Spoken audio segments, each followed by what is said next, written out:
All right, here we are going live, everyone. So, tonight, standard Friday night, having some fun with Kirtaner, the 420 crew, Mac, all of us, talking about some hacks, some news coverage of it, 8kun, Q idiots, all kinds of fun stuff.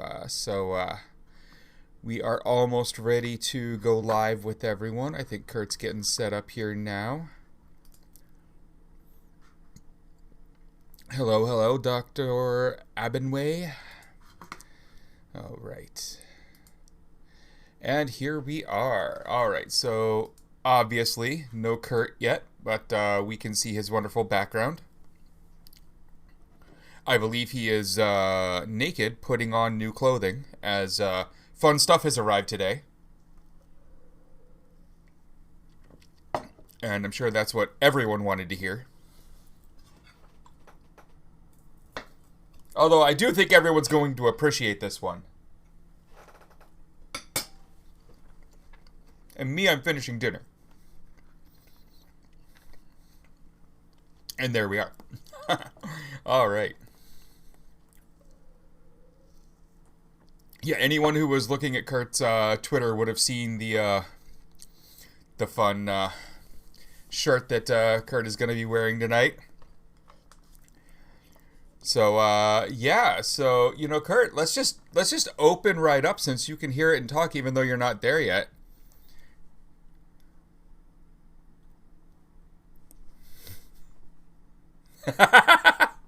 All right, everyone. What would chat like us to do while we wait?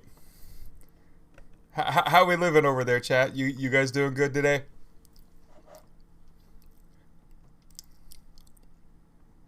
It's so early. There's like 2 or 3 people here yet.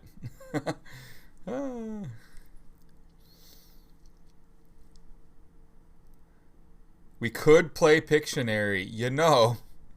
We could play Pictionary. All right. You guys ready for this? Cause here we go. I do have a remarkable, and it does actually have the Guy Fawkes mask on it. And it's my little drawing tablet.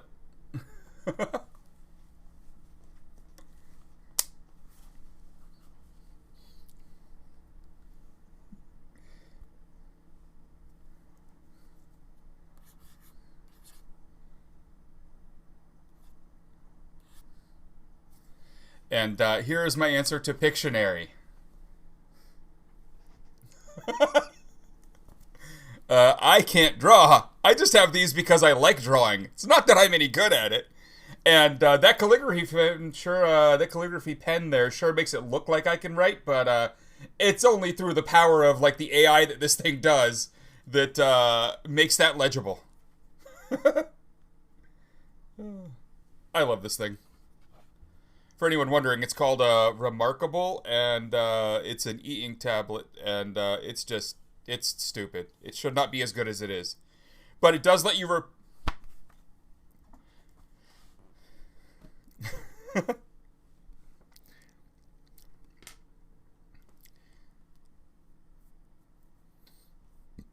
And that is actually why I switched to Safari. Literally the only reason. Like, that was it. There's no other reason to use Safari. Like, none. And when I have to debug web apps, I still move back over to Chrome for the dev tools.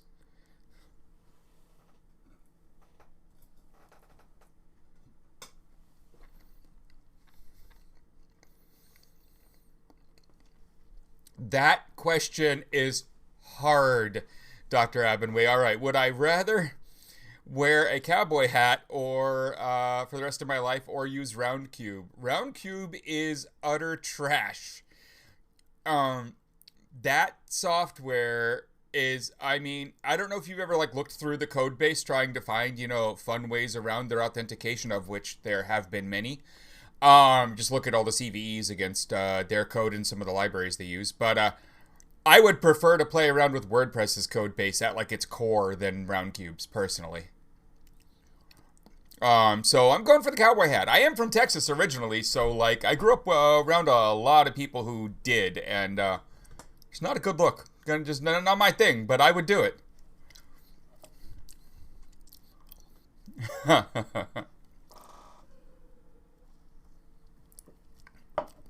All right, thanks for the follow, CKBD19.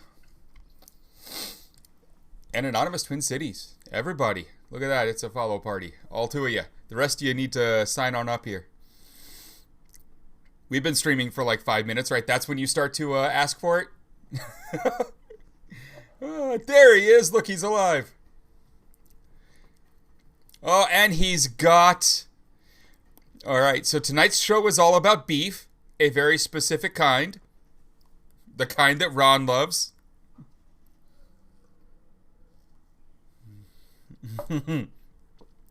Wagyu beef.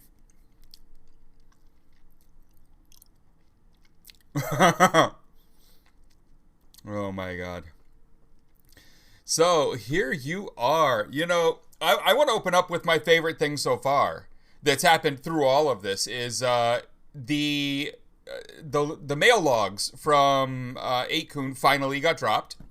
So, and everyone can go through them and have all the fun they want, but nobody's muted. Who's muted?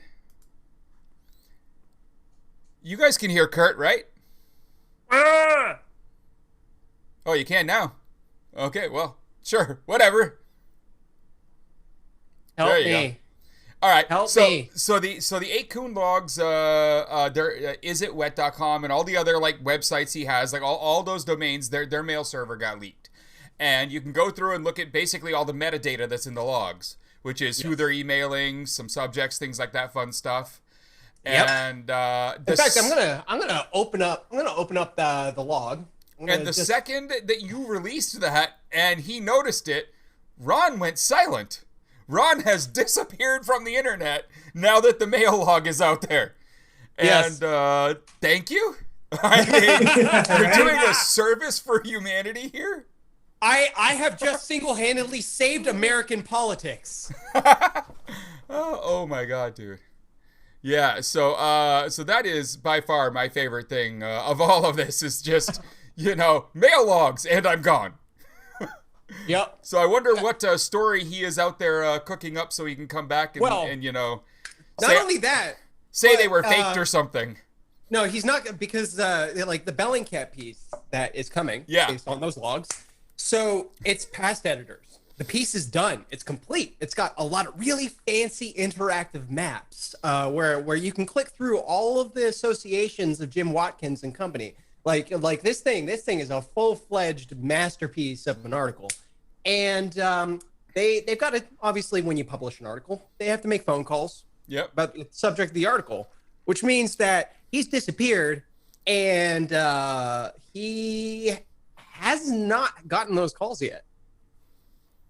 Which means he's in for a fun time. You know, it's one of those interesting things when they call to do all the fact checking and see if you want to go on the record, and when you really don't, how hard they push.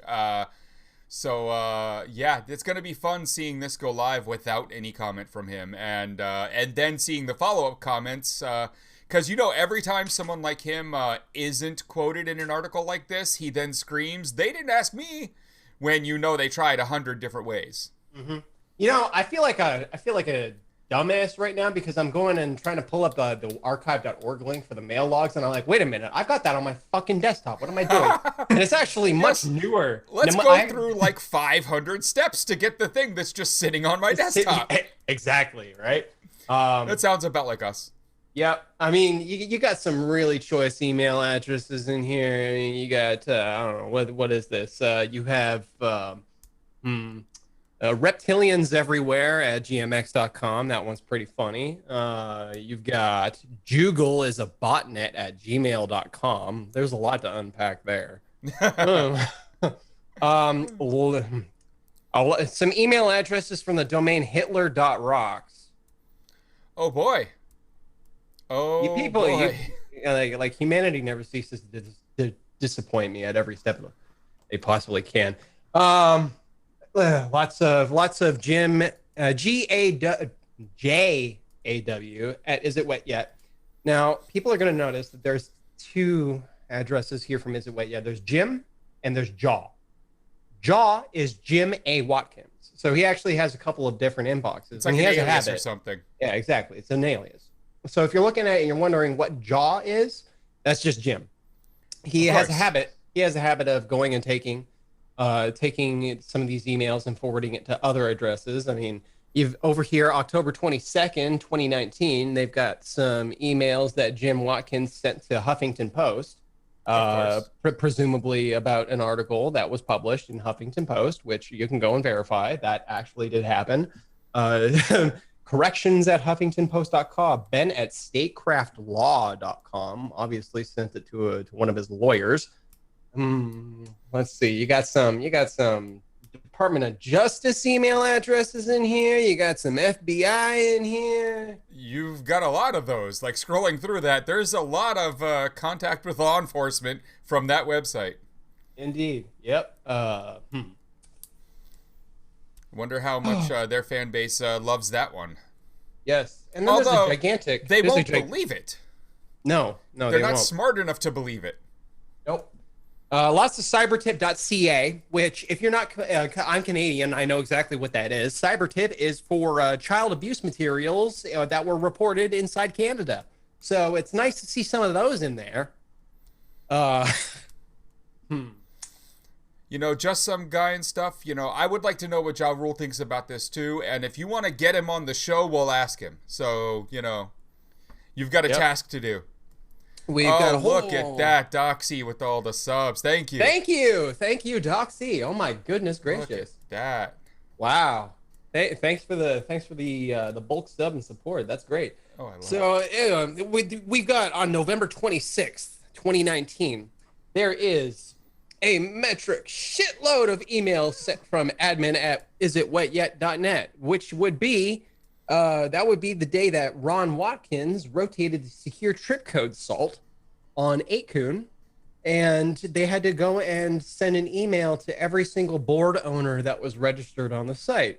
So when you go over to November 25th, 2019, you will actually see every single email address of every single board owner on A.K.A at the time. So if you want, if there's somebody that, you know, ran a board, or you wanted to do a little bit more investigation on stuff that isn't directly related to Q, I mean, hey, I just gave you everything you need right here. Yeah, you can have quite a lot of fun with this dump. This is not just a upset Ron and Jim dump. There's a lot more people to screw around with here, and I recommend everyone do it, because you can have fun with these people. These are the type of people that respond. So, you know, you're not just going to be throwing out something and then never hearing back. They're going to get mad. And so you can have a lot of fun with this one. Yep. Let's see. Let me just do some... When's the Bellingcat article coming out? The Bellingcat article has made it past editors. They have to make make the calls for statements, and then it publishes. So I would expect to see it another few days? Within another few days. Yeah, they'll probably be making the calls Monday or Tuesday or even over the weekend, and expect to see that ASAP. The only reason why I dump these emails now is because they finally noticed that something weird was going on and shut off the server. They didn't patch it. They didn't fix it. No, they just straight up they shut it off because they're completely fucking useless. Well, yeah, Ron claims to be a good administrator and sysadmin and all that fun stuff, but then, you know, he runs 4-year-old copies of Roundcube that have like multiple CVs against it that anyone can do whatever they want to. Mm-hmm. So as a open directories with all, just like Parler did, of course, and just like OAN did, and everyone else just I have to get this off my chest, because we learned about like not leaving directory listings open like all the way back in like 93 is when we started fighting that one with, you know, the no directory indexes in HTTPD, NCSA HTTPD before it became Apache.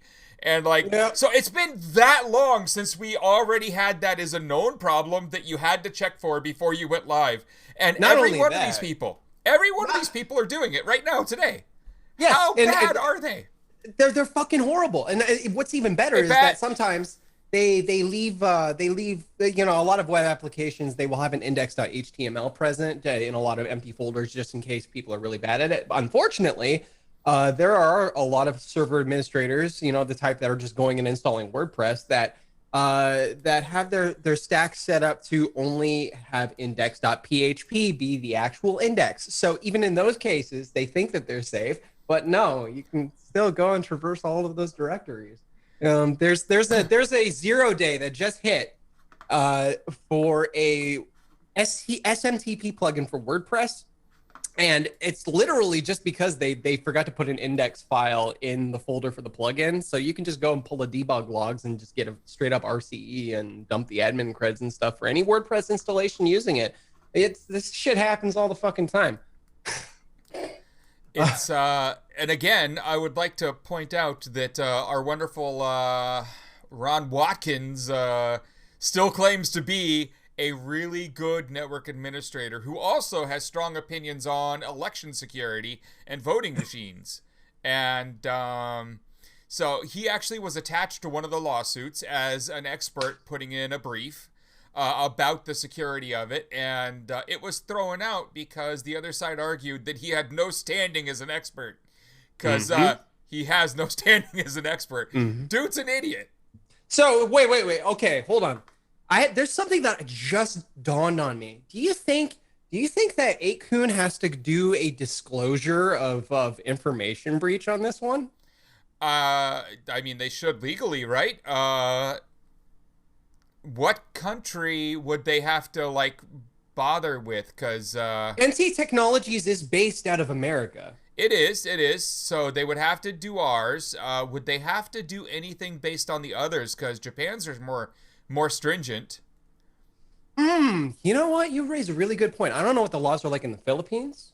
So if anybody can, I mean, in the Philippines, I think if you look wrong at a cop, you have problems. Actually, kind of like America at this point. So, oh God, don't get me started on that country and their policing. That country, as I sit in it. Yeah. So, my heart goes out to you. Oh, right. You know, ugh.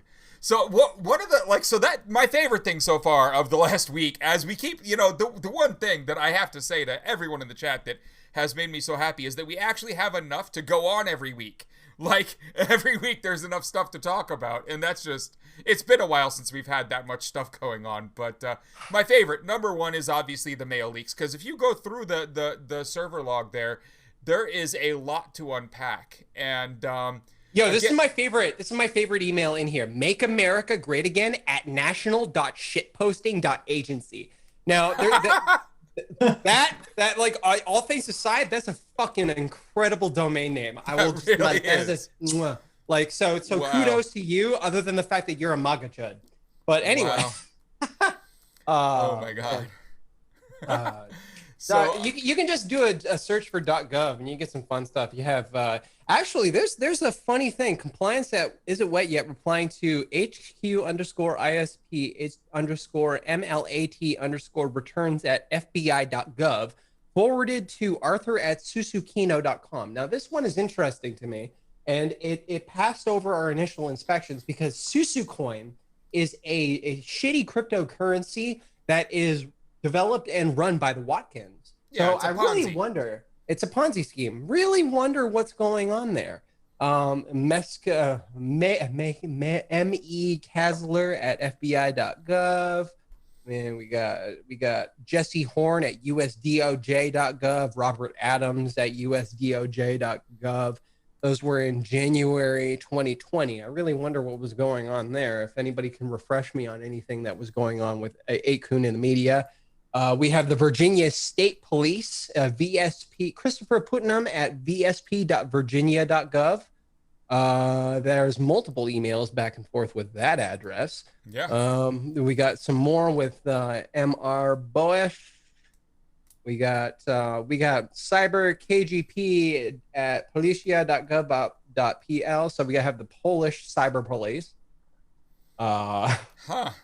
Yeah, it's just everyone. It's literally everyone. Mm-hmm. Wow. Yeah, SusuCoin definitely needs some fun work too. There's the Flutter at horsefucker.org. That's a domain name. That sounds like a Channer's domain name. That really does. Yes, it really wow. does. I mean, our people.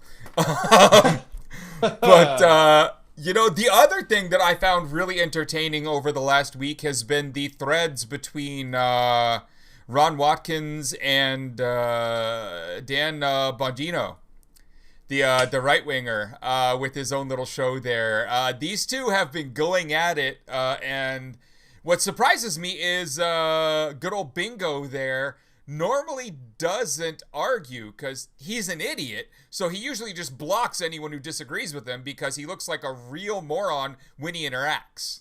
He hasn't blocked me. I've been shitting all over him and Ron Watkins. The both of them are known for blocking. I was blocked like 3 years ago by that fool. Neither of them are blocking me. It's actually kind of precious. Like, they're very, very interested in everything I have to say, but they're too much of a fucking pussy to actually give me a response. It's really quite something. I am gonna go back to the chat here for a second. And Souls4444 said, I asked a month ago if someone investigated the Susu coin path. That is something that we have been looking into.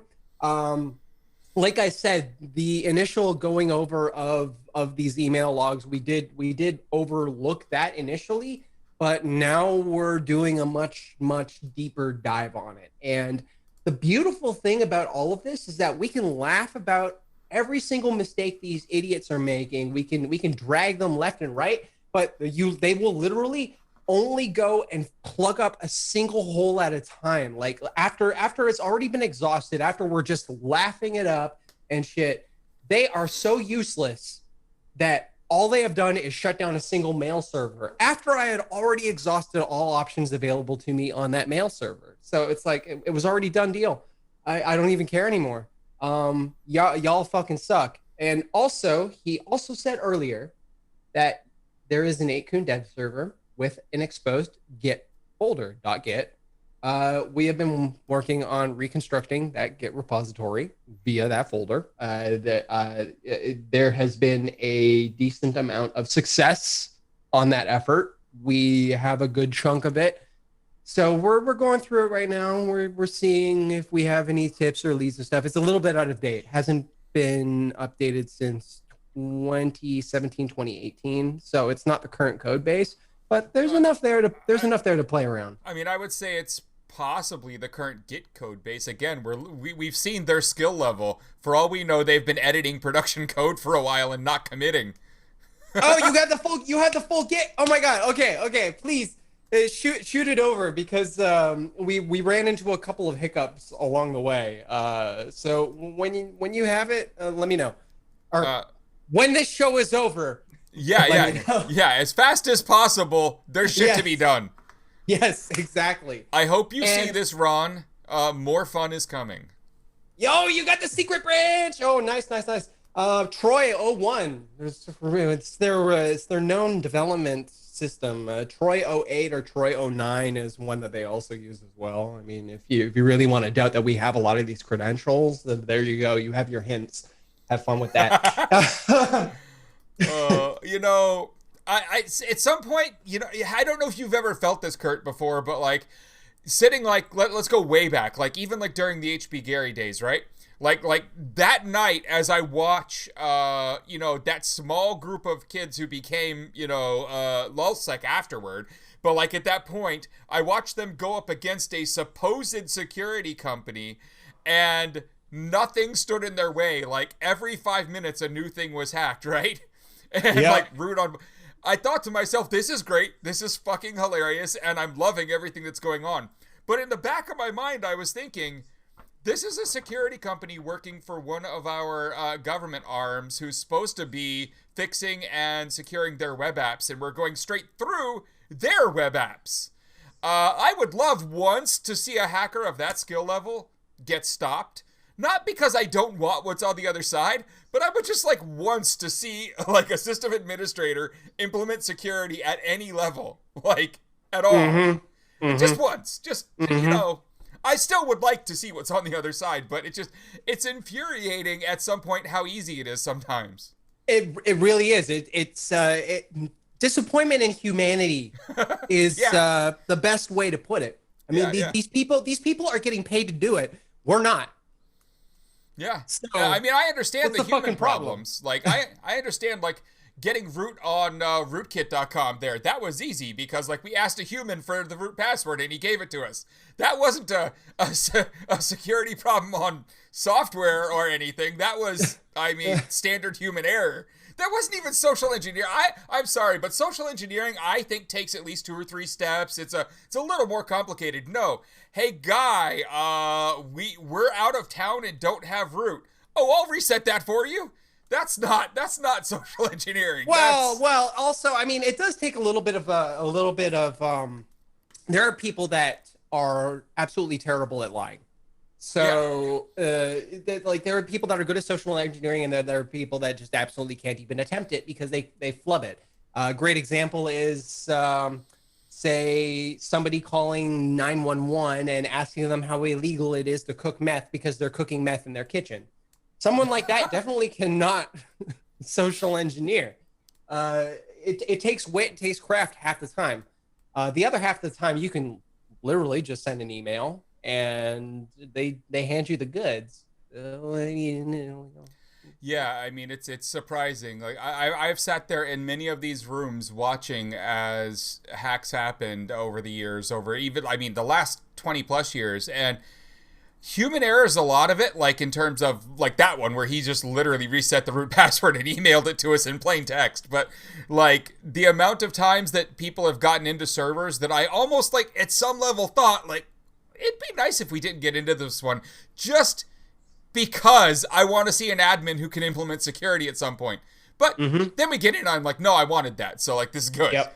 But like, you know, I don't know. Do you feel that sometimes? Because I don't know if other people have that feeling. Like it's that loss of faith in humanity. Yes, completely, all the time. Like every fucking day, like every moment of every day. I go and I click on my tweet deck, and I see it scrolling. I'm like, humanity was a fucking failed experiment, straight up. Like, and souls, you are right. It's fun to laugh at all of this. It's fun to laugh at the misfortune of these horrible monsters that are going and fucking up humanity in general, and for their own profit. For their own profit. And this is not a game. This is not a joke. QAnon is a literal threat to to humanity as a whole. Yeah. Like people are getting killed. People are getting brainwashed. That this is going to take years and years and years of outreach and therapy to get these people out of the hole that they have dug themselves into. And that's a really heavy and depressing thing to consider. So humor, don't ever take my demeanor as thinking that I think this is all just funny jokes, haha, all the time. Realistically, humor is the only way that I don't go and immediately blow my brains out. Yeah, it's a coping mechanism. It's a coping mechanism, and it's a coping mechanism that a lot of us use. So we're gonna joke, we're gonna laugh and stuff, but this is very, very serious work that we are doing. I think we've been very clear over the years about that, you know, like especially like even right now, what me and you are doing on Fridays is decompression. It's, you know, the rest of the week is like going at it, doing the work, putting in the time, fighting with things, getting into arguments. And then tonight is blowing off steam, joking about all the shit that we did. You know, like and you have to have that time. Without that time, you burn out really fast. Yeah, I don't know what burnout feels like. I'm very odd in that sense. I just go and go and go and go and go and go and go and go. I can literally just go for days, weeks, even months, years. I could name all the Chan admins that have given up over the years, and you have not. So yes, I can believe you. Yeah. My fortitude is something else. It kind of actually scares me a little bit sometimes because I'm like, holy shit, I don't have an off button. This is weird. Right? Yeah, no, totally, Souls. And I totally appreciate you bringing that one up because it's very important to remember that, you know, people are dead. This Q cult and all the stuff that it's done has really empowered even more so the anti-vaxxers and that other crowd too. Like, it's just brought all the idiocy out. And a lot more people are going to die because of this. And so it is that serious.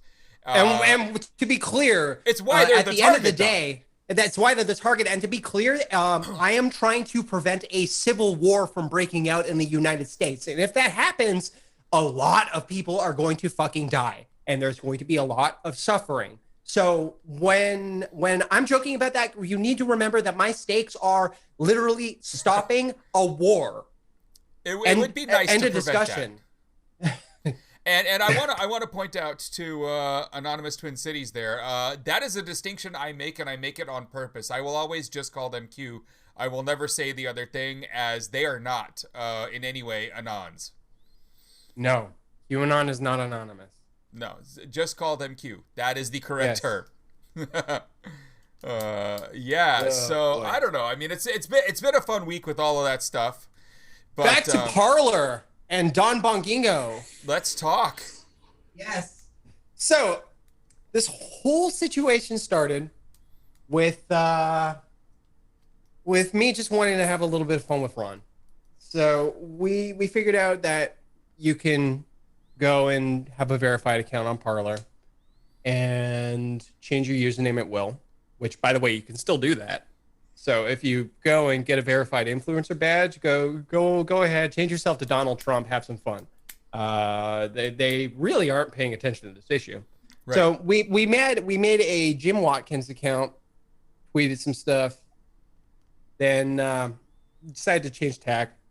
That was pretty funny. So we decided to go hard on Ron. Ron Watkins made himself a huge joke, pushing himself as a major security expert and just absolutely losing his goddamn mind. So we decided to lean into that really, really hard. And I crafted some quality content, the Wagyu beef hat, as seen here. This is a war trophy, by the way. This shirt, I'm going to treasure this shirt forever. So we make those tweets under Ron Watkins' name. It starts getting around in the press. It made it on Gizmodo. Did Ron Watkins just out his father as Q? So some press attention was going on that. Ron Watkins starts freaking out a little bit in public and saying, "I'm not on Parler. What's going on here?" Starts tagging at Parler, any Parler. He didn't learn not to feed the trolls. Exactly. He still hasn't. Actually, he might have learned that now because he's vanished. He's disappeared. Hey, yeah. So he essentially helped amplify the whole situation, because then he starts essentially dumping on Parler any chance he gets. He starts sowing discord among the far right, which are moving to Parler in droves. Everybody's arguing and fighting and butting heads. The whole situation is just continuing to explode further and further. And then Dan Bongino starts being like, "I have no idea who this Ron person is, but I have full confidence that Parler as a platform is highly secure, and there's nothing wrong with it. I'm confident in our people."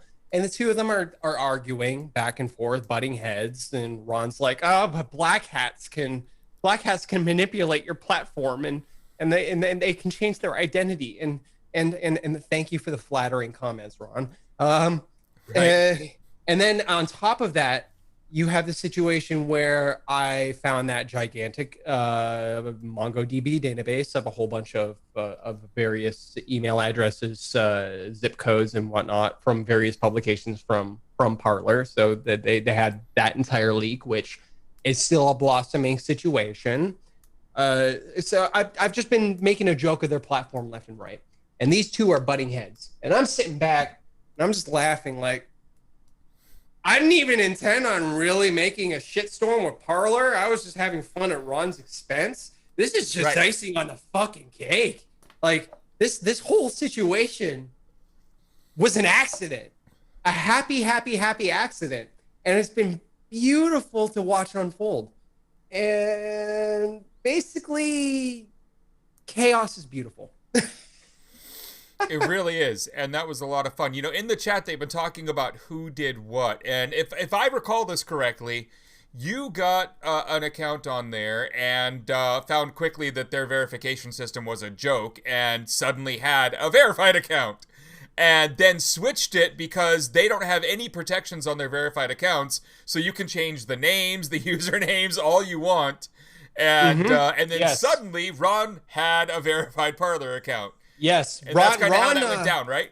Yes, that's basically how that went down, and it's still happening. James Woods was out there complaining that there is a fake James Woods account on Parler, and that's actually what really kickstarted this whole thing again. Like it was a done deal. It was quiet, and then Ron decided to start it up again by highlighting that James Woods was impersonated, and basically, So go get a verified badge. I mean, you have to obviously send photo ID and. Wasn't my account, by the way. Right. So yeah, it was not his photo ID that verified that account. It wasn't my account. It wasn't my photo ID and stuff. It was a friend. I'm not going to out that friend because obviously I'm not going to snitch on him. A partner in crime. That was his account that we were using for these fun antics. They haven't fixed it. They haven't fixed it at all. So get a verified badge. Go become Donald Trump. Have some fun. Essentially, is what I'm telling you to do. This is a case where you're not breaking any laws. So I have absolutely no qualms telling you right now to go verify yourself on Parler, become Ted Cruz, become Donald Trump, become General Flynn, become Alex fucking Jones, for crying out loud. Like it doesn't fucking matter. You can go and have the time of your life and people will not know any wiser. Really, the only way they have out of this is by invalidating every single gold badge on Parler. They have to take all of them away and they have to re-verify every single user that is verified right now. That is the only way that they have to fix this situation. It's getting out of control. There are many politicians that are getting completely and utterly dragged left and right because people are impersonating right now on the platform. It's so I implore you, go make a shit show, please. And argue with other verified users on Parler. And if people argue with you, take it up in public. Just ruin everything. Yes. Go. Have fun. Have a blast. Yes, you do need to be somebody that they consider an influencer in order to get a gold badge. But given I'm not trying to drag my friend that whose account we used, but given that he was able to get one, we'll just say that the barrier of entry is very low. So if you're somebody that has like 2,000-3,000 followers on Twitter, you could probably go and get that verified badge on Parler. That's interesting. Oh, puppy! Yes, it's my doggo. What's the puppy's name? Mabari. If you've ever played Dragon Age, Mabari Warhounds, this is my warhound right here. Oh, puppy. Puppy has no idea that 100 people are watching it. No. I don't just have cats. I also have this wonderful dog. Good doggy. Yes. So, one of the things that I would have thought by now is they've run 8kun for a while. A.K.A. 8kun, all that, after they took it over from Hot Wheels and everyone, And I would have thought by now they would know not to feed the trolls. But they fall into every trap that you can fall into when people like you, people like us, people like half the people in this chat show up. They fall into all of them. They don't avoid anything. Anything that we used to do to people all the way back to the early 2000s, they fall for. And it's surprising to me that they've survived even this long administrating that chan especially, at all, with how stupid they are. For real. Jim Watkins is a boomer and not very well versed in image board politics in general. I mean, he is pretty much just in it for the money. He stole 2channel from Hiroyuki, and he's a piece of shit for that. And he acquired 8chan from Frederick Brennan, Hot Wheels, shortly after the Gamergate controversy blew up. So he is an inheritor of something that he realistically does not have any real either intestinal fortitude or understanding of the forces in play. Exactly, CKBD 19. There, exactly. Yes. So I'm playing the part of the Image Board Veteran Society that is showing him that you came to the wrong town, motherfucker, in essence. And he is going to remember my name for the rest of his life. For anyone noticing me yawning tonight, I woke up from a nap like 10 minutes before the show, so I'm still getting over that. And somehow, even with the breakfast of champions in me, I'm still yawning. I don't know. I don't feel tired, but just so you know, it's going to keep happening. Maybe it's the lighting in here. But, yeah, good times. Cuttle, yeah. Yeah, Image Board Veteran Society. We're all veterans of the psychic wars.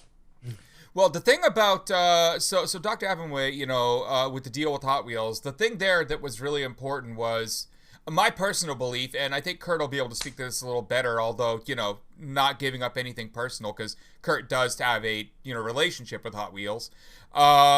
It's Hot Wheels won it out, basically. I mean, after Gamergate and everything else, it was time to go do something else.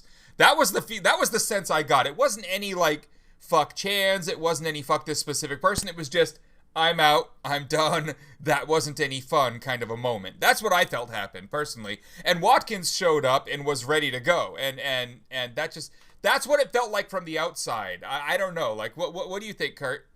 Yeah, so the way that he put it to me was when we started really talking a year ago, right after Christchurch, New Zealand happened. Is when we really started talking. And the way he put it to me was, when I was 19, I thought you were a cuck.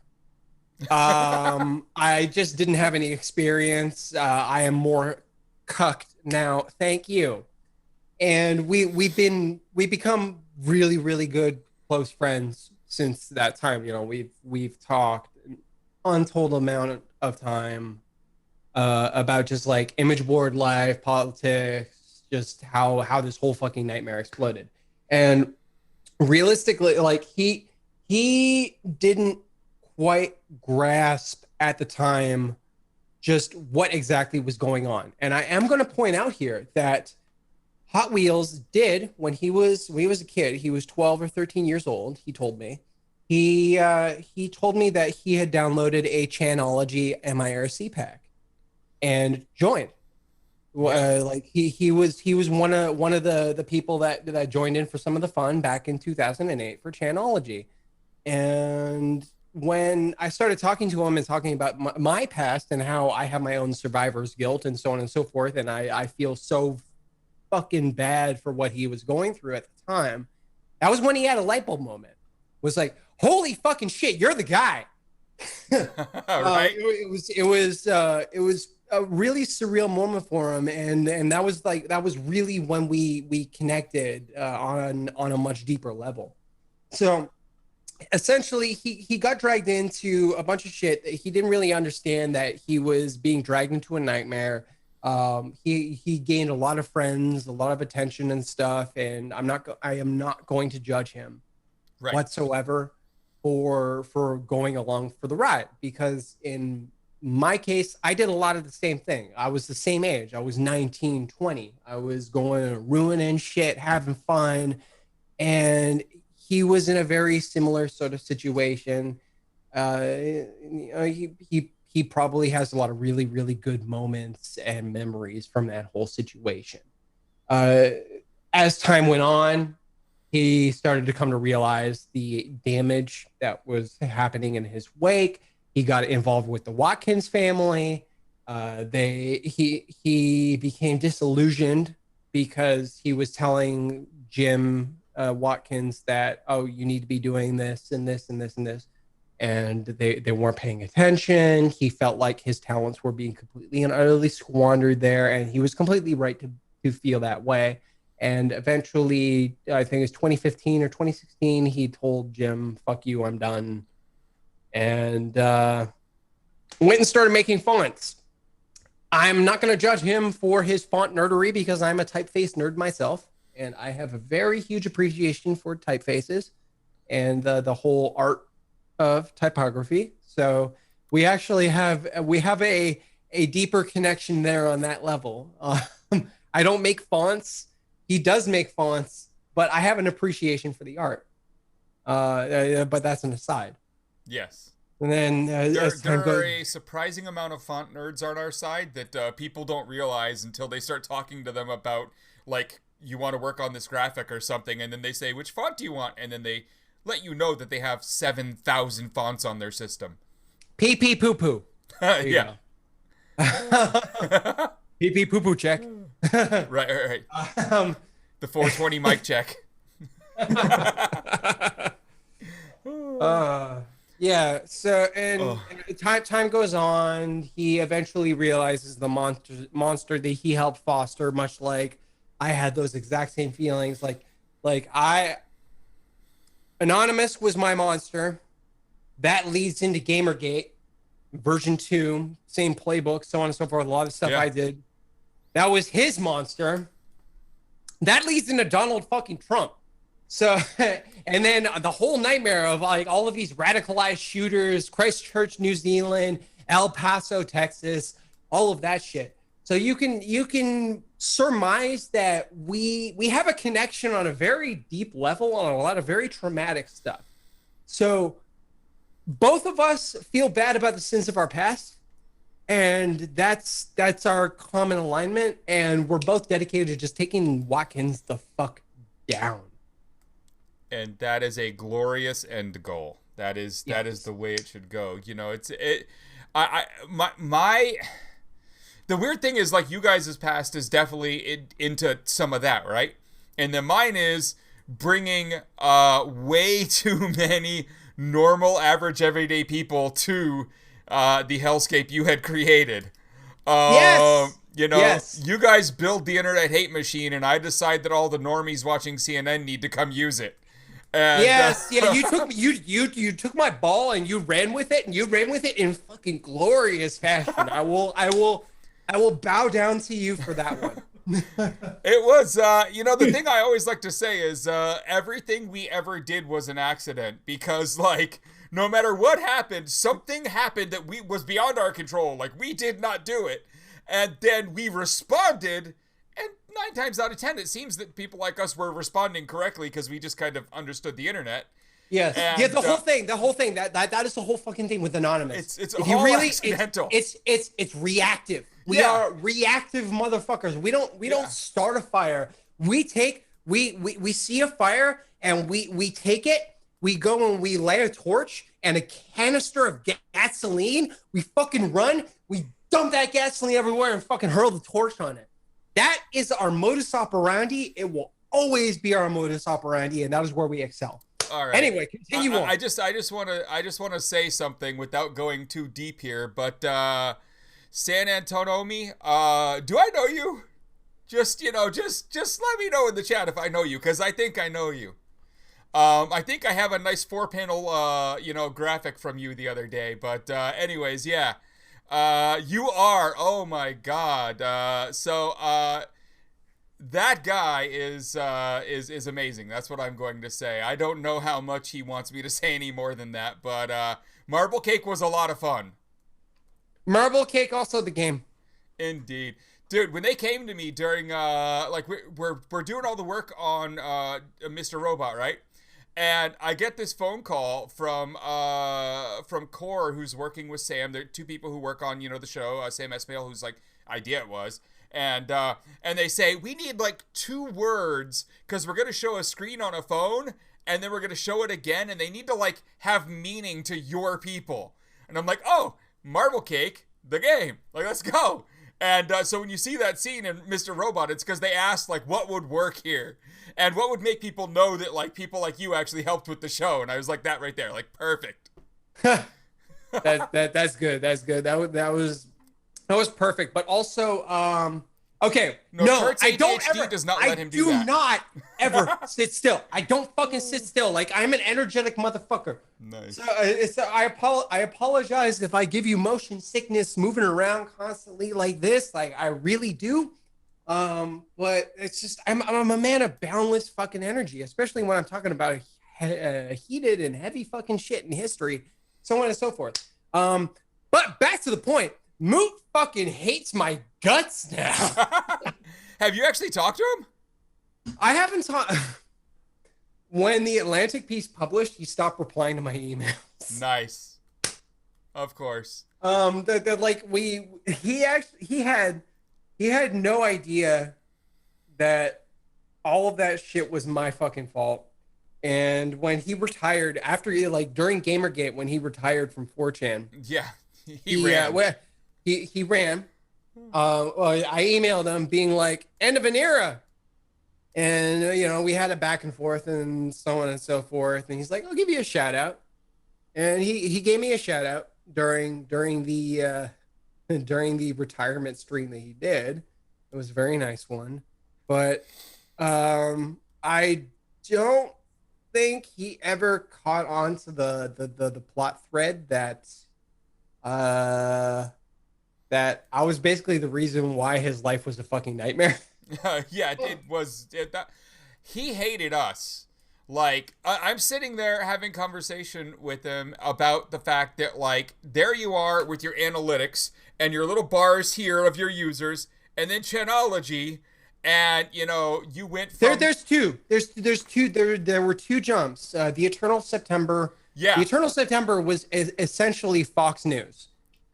If you go and take a look at the Alexa rankings for 4chan and when it went mainstream, yep, it was like a flat bar, and then my internet hate machine makes Fox 11. Everybody thinks it's 4chan. Yellow vans. Yes, classic. Blowing up vans, hackers on steroids, internet hate machines, so on and so forth. Fuck you, Alex Worry. So that's when the traffic spiked. If you go and take a look at it, it's literally like almost a flat line. 4chan's golden age, like 4chan /B used all to be 100 good. Users. 4chan used to be good. Okay, right. let me just. There was 5 minutes. This. The whole meme of /B was never good. No, it was good. That good was. That's why it was a meme. 2003 to 2006. /B was good. So the golden age of 4chan. Then all of a sudden you have my bullshit hitting Fox News, and you have this spike, like, whoop! All of a sudden, overnight, you have a whole bunch of people thinking that 4chan is like this hacker mayhem machine flooding to it. And then, this continues to go on and on and on. And obviously, like, people are filtering over to my invasion board and Party Van IRC and so on and so forth, lured to me via this exposure, constantly getting banned from 4chan, and it's just like, okay, no, actually, you need to go over to these guys. And then Chanology happens, and what? And at that point, it's done. It's just done deal. Like, 4chan is just a fucking disaster left and right, and it never recovered. No. He never forgave me for that. I am so fucking sorry. Like, it's all my fault. Oh, yeah. So there were two times. One, San Antonio here in chat brings up, 4chan tried to troll our Boston Anons by setting up an event where a bunch of 4chaners would show up, and possibly him. That never happened. We knew what was going to happen and where they were going to be doing it from. They were shooting video from one of the buildings downtown to show all the Anons showing up with their Guy Fawkes masks and looking stupid. So we showed up, and then while everyone else was distracting the cameras, I broke into the building, went into the room where they were actually doing the filming, and everyone goes, "What the fuck are you doing in here?" And I'm like, well, okay, your front door has one of those things and 4444 let me in. You should probably fix that. Oh my god. I literally just went 1111. Nope. 222. Because one of them always works. Every fucking time one of them always works. Don't you just don't you love being able to brute force physical security? It's really quite something. It's usually like 8888 that is the final one that actually usually gets me through. But like, you'd be surprised. So after fucking with them for a few minutes and having them be all like looking at me, and they had this awkward look like, we don't know what to do now. Do we ask him to leave? Like they were like silent, just staring at me like, holy shit, what's he gonna do? Is he mad at us? I just said, okay. And went outside and then had a bunch of friends out in the park, so we played Frisbee. Like, fuck them. And Moot was so mad. So mad. Oh, I thought it was hilarious, personally. I don't know if this is true or not, but apparently he has left Google. I heard that too. Yeah. I heard that through another mutual friend of ours. Yeah, this is very recent. So he's probably like, my heart, if Chris, if you see this, I am sorry for ruining your fucking life. I'm sorry for the endless nightmare that you had no idea the real root cause of it. You had no idea where this monster, this horrible internet hate machine came from. My heart goes out to you every day, and I am so sorry for the endless PTSD nightmare that you are likely living in. I'm doing everything I can to fix it. I'm so sorry. I can never apologize to you enough. If we ever actually meet in real life, and this is a funny thing, I knew Moot before 4chan. We were in the same IRC circles and whatnot. Yeah. I was there day one of 4chan. You were on that anime chat. Yeah. Raspberry Heaven. It was a DC++ hub that was for the anime subforum of something awful. Does anyone else remember DC++? Oh my god, that was horrible. Yes. And that's actually where I met a lot of people from GNAA. Became very close. It was a very, very odd sub community of something awful. And really, I'm sorry. There's nothing else I can say at this point other than I'm sorry. You know, I gotta say, the last time me and him talked in person was when I told him I wanted him to get run over by a bus.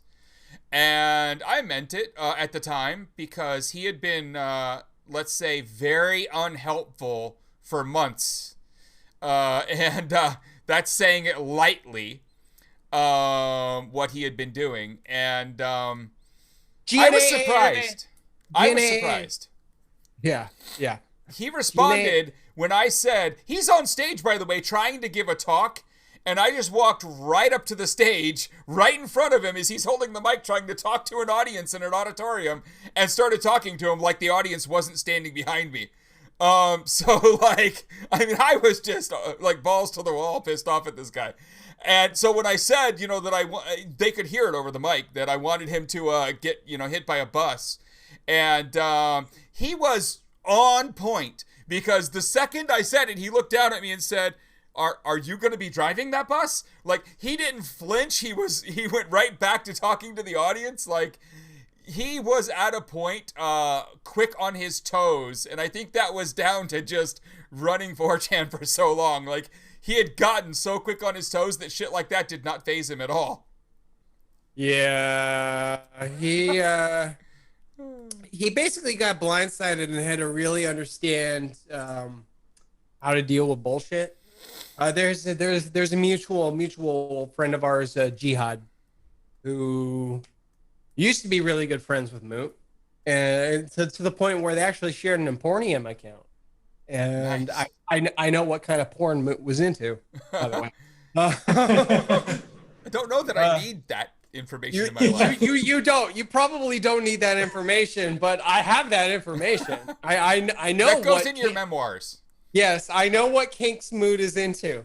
But they were fairly close, and then things started getting a little heavy with the internet hate machine and so on and so forth. And then Moot started distancing himself from Jihad, who ran What the Fucks, which is another old image board that is very old and still in operation today. He is also GNAA, so on and so forth, like former GNAA, because we've killed all that shit. Yeah.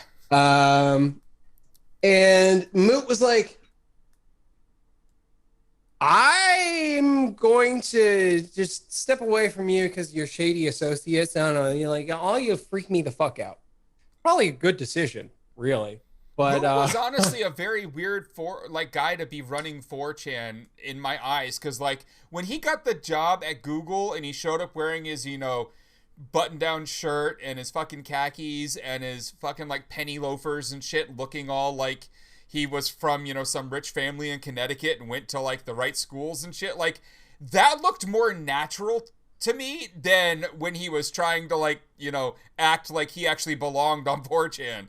Like, I don't know. I mean, he ran it for years. I get that. But, like, he looked more in his element talking to those people than these people. Yes. He got blindsided, to say the least. I like it. Yeah, Time Magazine does. Yeah. And yes, somebody said big girls. Yes, I will say that Moot was into big girls.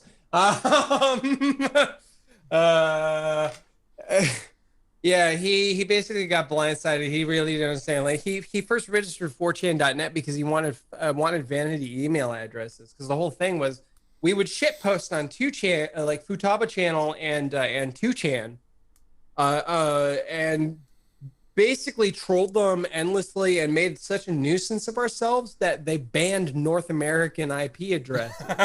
Like just across the board. They just banned all non-Japanese users from being able to post. And because that happened, 4chan happened. So realistically, at the end of the day, like 4chan the idea was that born. 4chan exists because people got banned from another website is perfect, right?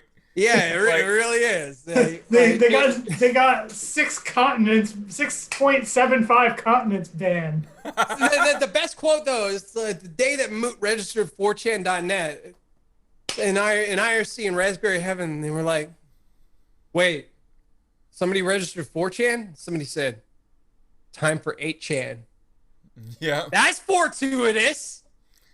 And then there were so many chans at that point though, like it exploded. There was 711, 7.org, there was 420, of course. There were, I think most of them were basically just trying to like chain off of my shit. So yeah. Like 420, like if you take a look at the family tree, you have 4chan, and then you had B Day, which is the day that after Habbo Hotel and all that fun and everybody banned. Like 420chan was already in operation. So you had 420chan, you have 4chan, then you had What the Fucks, a few other ones. We all existed. B-Day happened, and then all of a sudden you had 7chan and a bunch of other ones that basically like blossomed from that. And this family tree just exploded from there. And we did a really good job of just basically hiding the fact that we were the ultimate shitlords. Yeah. And one of the things that we did was early on, when we started actually making a lot of waves in the press by ruining Hal Turner, is I removed the name Anonymous from 420chan. We're a unique image board in that we have randomly generated silly names. I activated that system very early on because it was just another smokescreen. So when the press would go looking for this so-called anonymous, they would go to 420chan. They would see like fucking Shittleberry. Be like, I don't see any anonymous here. Obviously, this is the wrong place. And they would just literally give up and move on. When realistically, it was just us going and doing all this shit, planting stuff on 4chan. Of course. And we would have fun with a target. We would get bored. It's essentially like run out of steam one on. Okay, we farmed all the lulz we can get from this. We would just go to 4chan, go and dump the root creds on 4chan, and then they would just completely trash the place in like 10-15 minutes, and that would be the thing that got the press attention. It's like we got our fun, we got our laughs, 4chan here, have our scraps, and then 15 minutes later everything's covered in swastikas and spinning horse dicks and so on and so forth, and we just laughed and moved on to the next one. And that's what I really mean by moot. I'm sorry for ruining your fucking life. Right. So there's a bunch in the chat here that I want to address. One, Quad DMG there asks, is banning punishment or reward? And I'm gonna speak for my wife here, actually, because she went into one of those 4chan threads where if your ID is strips, you are banned for life, and but it's of course a self-ban, but took that as an absolute win when she was banned and never returned. Like, actually was one of the few people who really did that. So I gotta say, I think personally that getting banned in that way is a reward. Yes, it gives you a lot more free time in life to do other stuff. Yeah. See, I don't. When I have a serial shit poster, I don't just go with a ban. I have methods. So when you make yourself a nuisance, and I notice, I make sure that you have a really bad time. That's part of the reason why we don't have such a major troll problem. We're actually the only image board that has existed for as long as we have that does not have a CAPTCHA. There are many reasons for this. I won't go into it. And as for MySpace passwords, I actually still have the original emails from early 2007. I have an email from somebody that was showing me their MySpace password list and their stuff and asking me, so what should we do with this? And I said, hey, keep harvesting them. This shit is fucking funny. And from there, you have Fox 11. It's like, oh, I have this giant stack of papers with MySpace passwords in them. I have that original dump still sitting in my fucking Gmail inbox. Like, I have such a treasure trove of all of this history just literally sitting in my email to this day. It's kind of surreal, really. Like, I just go and I look through my emails in 2007. There's some fucking wild shit. Let's see here. There's a lot more in the chat. All right, Anonymous Twin Cities asks, so what about what is the plan? Where did that fit in? All right, so I don't know if you ever saw that one, Kurt, or maybe off to the side kind of noticed it, but what is the plan showed up about halfway through kind of Chanology's strongest, few years there. And it was a group of people claiming to, of course, be anonymous, like you do, because that's the whole point. And they used all the logos and everything else, but they were acting, I don't know a better way to put this, but they were acting official, if you will, without saying the word official, but they were very much acting official. And all of us with all the other sites like Why We Protest and Exposed, you motherfuckers ain't official. Yeah, we hated them.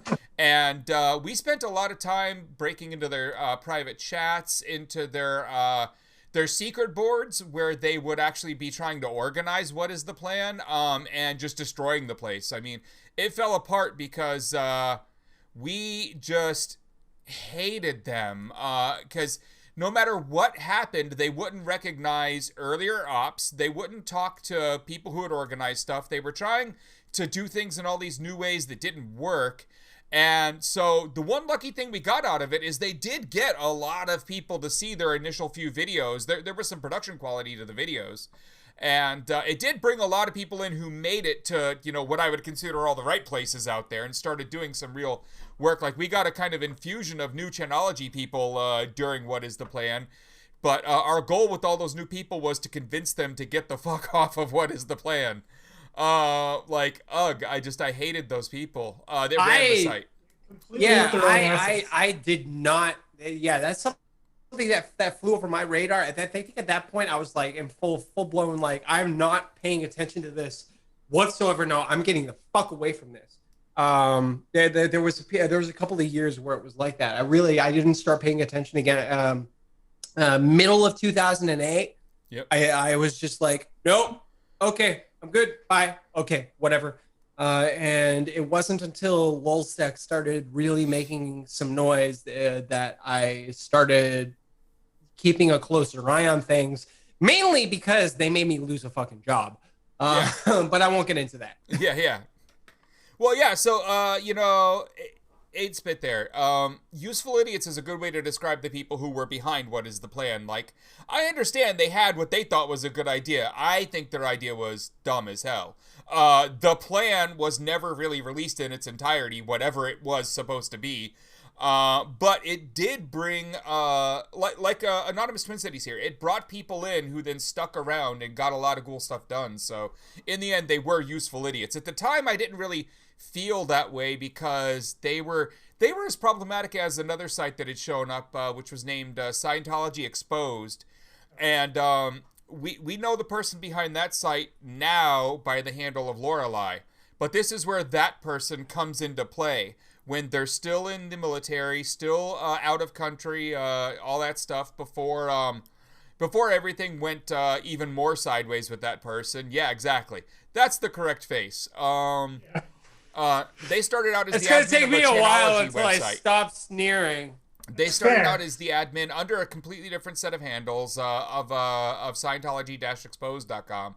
And it was the same idea with what is the plan. Like, they just didn't feel right at all. Like, they weren't, I don't know how do you put this? They weren't our people. They didn't belong here, and they were trying to usurp it in a way that didn't fit. I'm guessing that's how a lot of people felt about me and my people when we showed up and went off with Genealogy.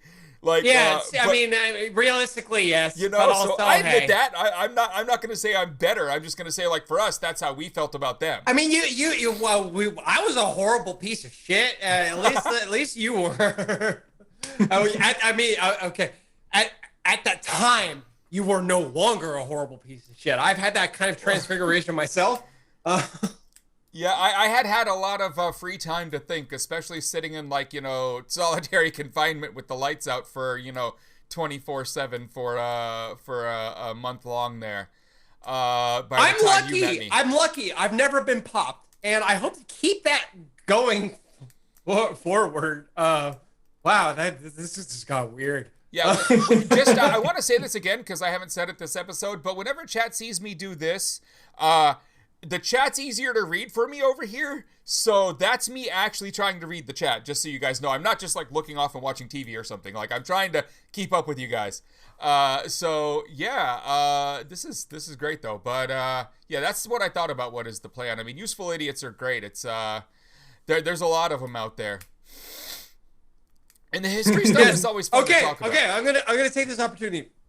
Everything I've gone public with, there is literally no laws that have been broken in anything I have gone public with. So please, do not worry about me. I'm a good boy. I'm a law-abiding citizen. If I go public with something, that means that I have dotted my I's and crossed my T's, and you do not have to worry about me. I am a good boy. Continue. Yeah, so Dr. Abinway asks about any more things. So there are a lot more things happening. That's all future work. There will be more coming out, but proper OPSEC says not to talk about those things yet. Not only proper OPSEC, but proper disclosure and making sure that everything is in the clear. That's the thing. Let me say one thing, Kurt, to tack on to what you just said, because I really think this is important to say to people. When you look at some of the stuff that Kurt has done, especially recently, and you think, well, wait, Kurt is saying hacked, and the news is saying hacked, and then a release, and it's weeks apart, meaning no statute of limitations. What's going on here? Why isn't he arrested? Well, this is where the word hacked is a little kind of off, right? Like, there's a million ways to use that word. But in reality, a lot of the laws that could be used to arrest someone like Kurt for an action like this are related to actually breaking into something. You have to bypass security in order to be considered someone who broke the law. And since these administrators are so bad, there's no security to bypass. If you have a web server that has an open directory on the web, that is public and you have made it public. I can download that content. It is on you to put a password on that or to disable the listing of it. If you have made something public and I download it when no one else would have known it was there, that's your fault, not mine. That is not something that triggers laws like the CFAA, which requires as part of what they, well, supposedly requires. Some cases have proven to us that the law doesn't care too much about this, but it requires that you bypass authentication to trip the law, to get it started down that road of now we can arrest someone. And anything, you know, that Kurt has found so far has just been wide open shit that other people hasn't found yet. And it's just like, yeah. So that's why Kurt is getting away with what he's getting away with, because he's just finding that these people are that dumb that they haven't secured any of this crap. So that just kind of, you know, clarify that for the viewers here. Like, it's an important distinction. Yes, there are people that are literally shitting bricks, being like, "You're breaking so many laws. I can't wait to see you in jail." It's like, good fucking luck with that. It literally none of it would. I'd love to see none of that would hold up in court. Yeah, like. Yes, like, oh man. Yeah, it's very important that people understand that distinction. That isn't to say that you shouldn't consider me a dangerous motherfucker in any case. Oh yeah, but, like, if there was security, he would have maybe done a thing. But like, I'm not saying he ever did. I'm just saying, like, it's not necessarily in the way. Mm-hmm. It's just right now, it's that whole thing where it's too easy at this point. You know, I've been asked a few times, like, well, oh yeah, but when you broke into that, you just loaded up Metasploit and pointed it at it and downloaded the latest payloads. And I'm like, yeah, because it worked. I could have spent 5 hours. Why would I have done that from scratch? Like I could have felt like, reinvent the fucking wheel. Yeah, like exactly. Why not? You know, or I've seen people complain. Well, you found that SQLI by, you know, running Nessus with some plugins. Yeah. So SQL map. Yeah, sure. Yeah, SQL map. Right. Would you have done it? Yeah, and sure, I could have taken 10 hours to beat it up myself, but like, why? Why are you so mad that I used a tool that made it go faster? Like, fuck everyone who thinks that way. Exactly. And like, you know, people are angry, like, no one in the audience probably, like, people are generally not enjoying the fact that I haven't shared the Parler dumps. And there's a very clear reason I haven't done that. Mainly because, number one, I'm not an idiot. I can do way more damage to them as a platform and their image, and like the word is escaping me, but basically I know when it's a good idea to do something and when it isn't. And this is a situation where it's one of those things where you want to play it by the book as much as possible and make a whole bunch of noise and basically highlight that, no, I'm in it because I care about the security of user information on a platform, and make them look like a fucking joke at the same time.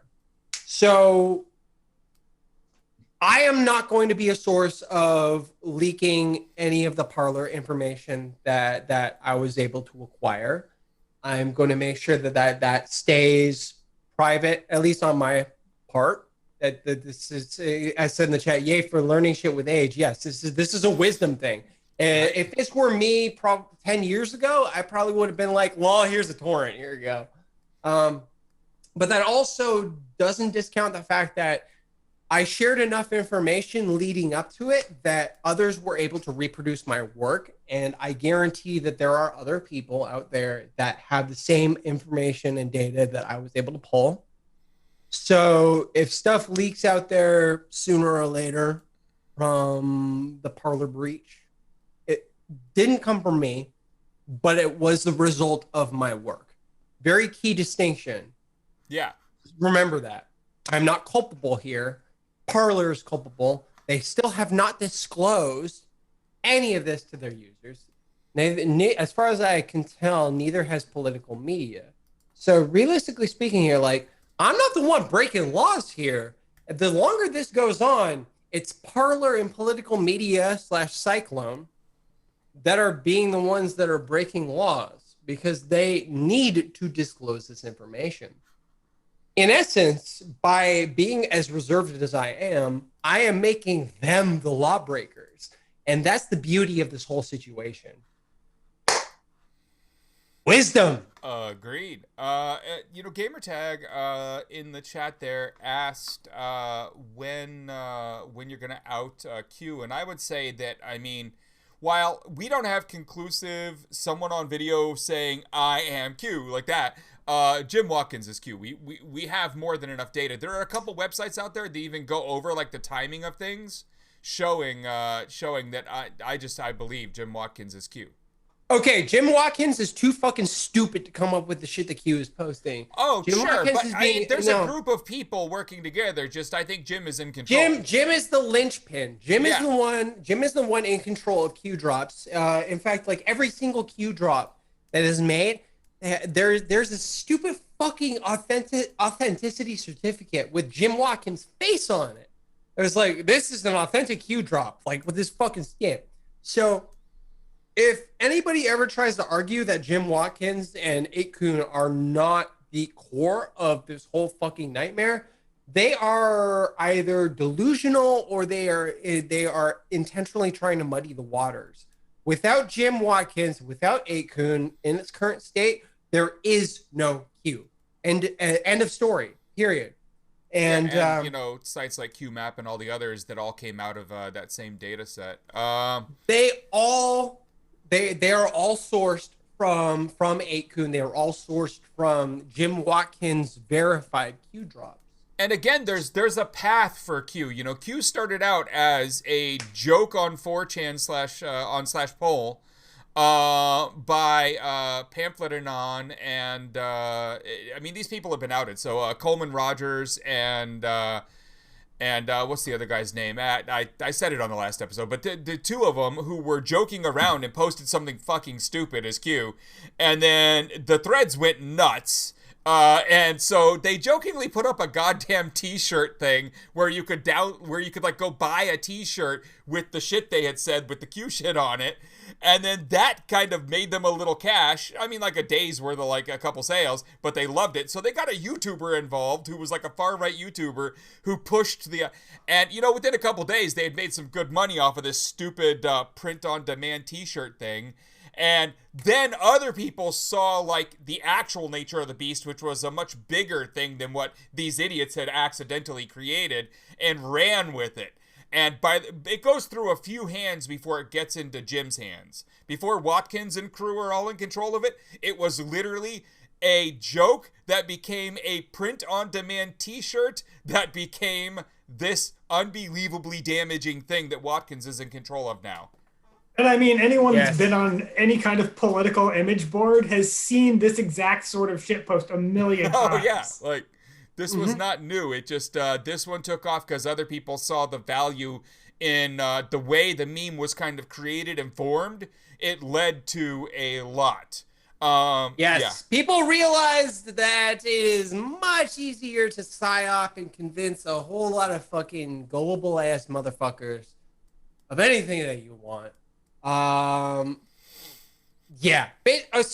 if you want to, this is probably not the best thing to disclose, but if you want to take a look at the pathway of how modern online psyops and so on function, it all flows from the chans.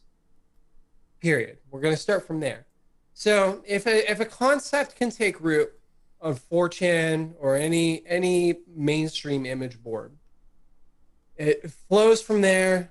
It goes to your Twitters and so on and so forth. And Twitter is like kind of like a proving ground of ideas and memes, where if something can penetrate Twitter and image boards and then make it a Facebook, you've got a mainstream juggernaut. So essentially, this joke went from the chans to Twitter and then penetrated Facebook and then infested normie boomerland and turn into a monster. And that's where we are now. Don't recreate these steps. Please, for the love of God, do not start a cult. Again, based on this template, because I will fucking find you and you do not want me on your ass. I am proving my fucking point lately. I will hunt you down and I will make your fucking life miserable. So don't do that. I am the guardian of image board health and safety. Jim Watkins is a great example of what happens when you step into the line and you fuck with my world. So do not fuck with my world, and we won't have a problem. Yeah. I mean, right there, right? That's the point. Like, the best thing about people like you showing back up, especially like you know, for me has been that right there has been lacking for a few years. The fire, the energy, like let's fucking go. Yes. You know, people posted the Stephen Colbert episode bit about Aaron Barr on Twitter today again multiple times, where you know he stuck his penis in the hornet's nest, and I absolutely fucking loved that. That bit when it happened, I got to talk with their producers and everything a little about like, you know, what had happened, what he could kind of say there that was, you know, truthful and everything. And we had talked about a few other fun things that we wanted to do on the episode that they filmed and never made it in. And I've been trying for the longest time to get them to send it to me. But there's a shot that I know is filmed and exists somewhere in an archive at Comedy Central, where when he does the thing where he runs over to meet the guest that he always used to do, like he was the star of the show, not the guest, right before the Aaron Barr segment. When he ran over there, you'd cut to the crowd, and they would be normal crowd, right? And then he'd sit down and start talking about Aaron Barr and look out, and they'd cut to the crowd again, and the whole crowd was wearing Guy Fawkes masks. And and he was supposed to react to it. And I really want that video. So if anyone out there has like a friend at Comedy Central or something, I want that video. I know they shot it, so like that would be awesome. That's incredible. I know, right? Wow. Like that shit was fun. Like there were a few years there where like we just got to play around with media a lot. I was busy hiding in a cave, like, oh God, what have I done? Oh, jeez, fucking Christ. So, I had a lot of mixed feelings for a number of years. I'm incredibly happy that you managed to have your fun and so on and so forth. Right. There's no hard feelings, and I'm looking back at it now and just being like, God damn, that's some funny ass shit. We had a lot of fun, yeah, but, you know, I would love to talk to John Oliver. I think his show is amazing, and, I do actually think I have a way to get that connection and have a conversation there, without just, like, you know, stupid, like, anonymous outreach online. So I would love to see about getting a little segment on there. Let's go. That would be really cool. That would be really cool. I mean, like, I'm here, I'm open, I'm talking, like all that shit is history, it's in the books, and it's time for the requisite retcons. Indeed. As everyone can see, Kurt is still drinking the same colored stuff there, whatever that is. It's pink, it's pink lemonade vodka. It's really good. It's really yummy. I like it. I have 3 empty bottles of it sitting under my desk because I'm a gigantic fucking slob. It's becoming a weekly oh my God, ritual. I'm so drunk. I don't know what the word ritual is. Yeah, Cicada 3301, all that fun stuff is you know, where am I? That stuff was crazy, but oh my God, I'm in a fucking terminal. It's fucking N-top. H-top. N-top? No, it's H-top. What the oh my God, I'm in the computer. For anyone out there who wants to know about Cicada, there are a few first-person stories done by you know, proper journalists from people who solved the whole puzzle and then made it through and got invited into the group and went through everything, and it turned out to be basically an utter failure by the end of it. Yeah, it was basically another alert, kind of like you, and the whole thing was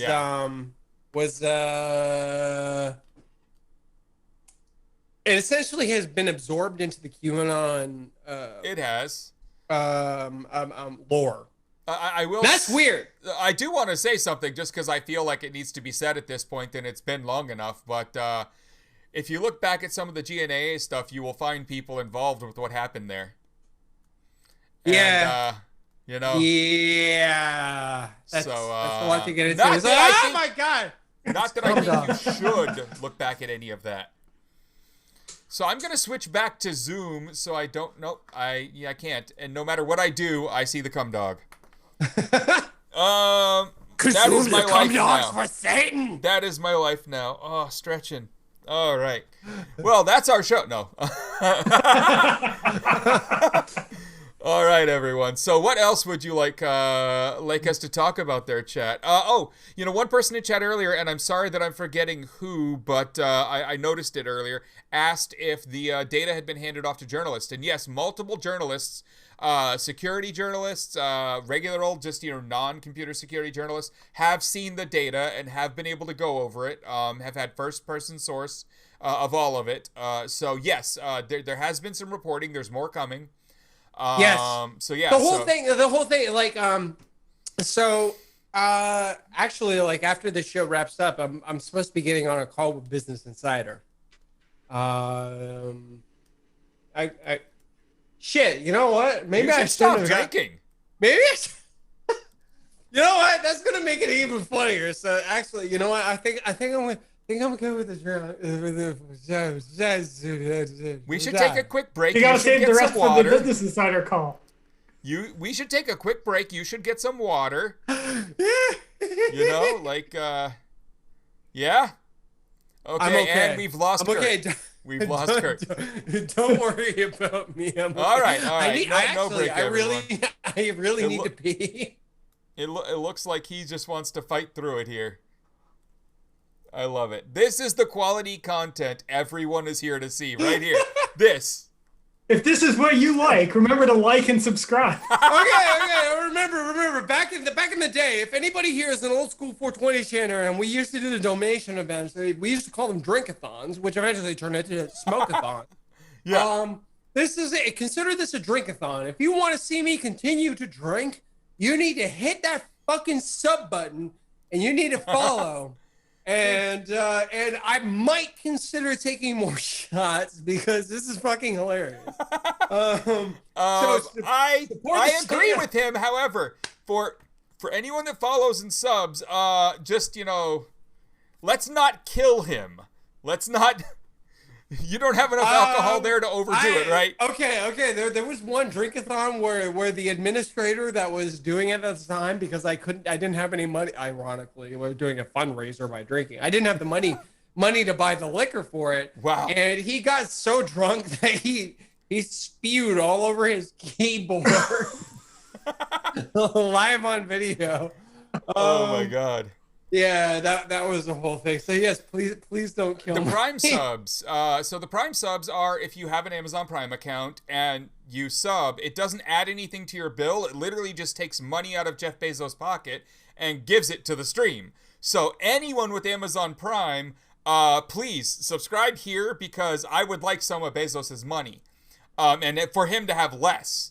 Grocery stores cost money these days, I guess, because I'm not like walking out the door with their shit without paying like I used to. Like I'm trying to stay out of like prison again. I don't know.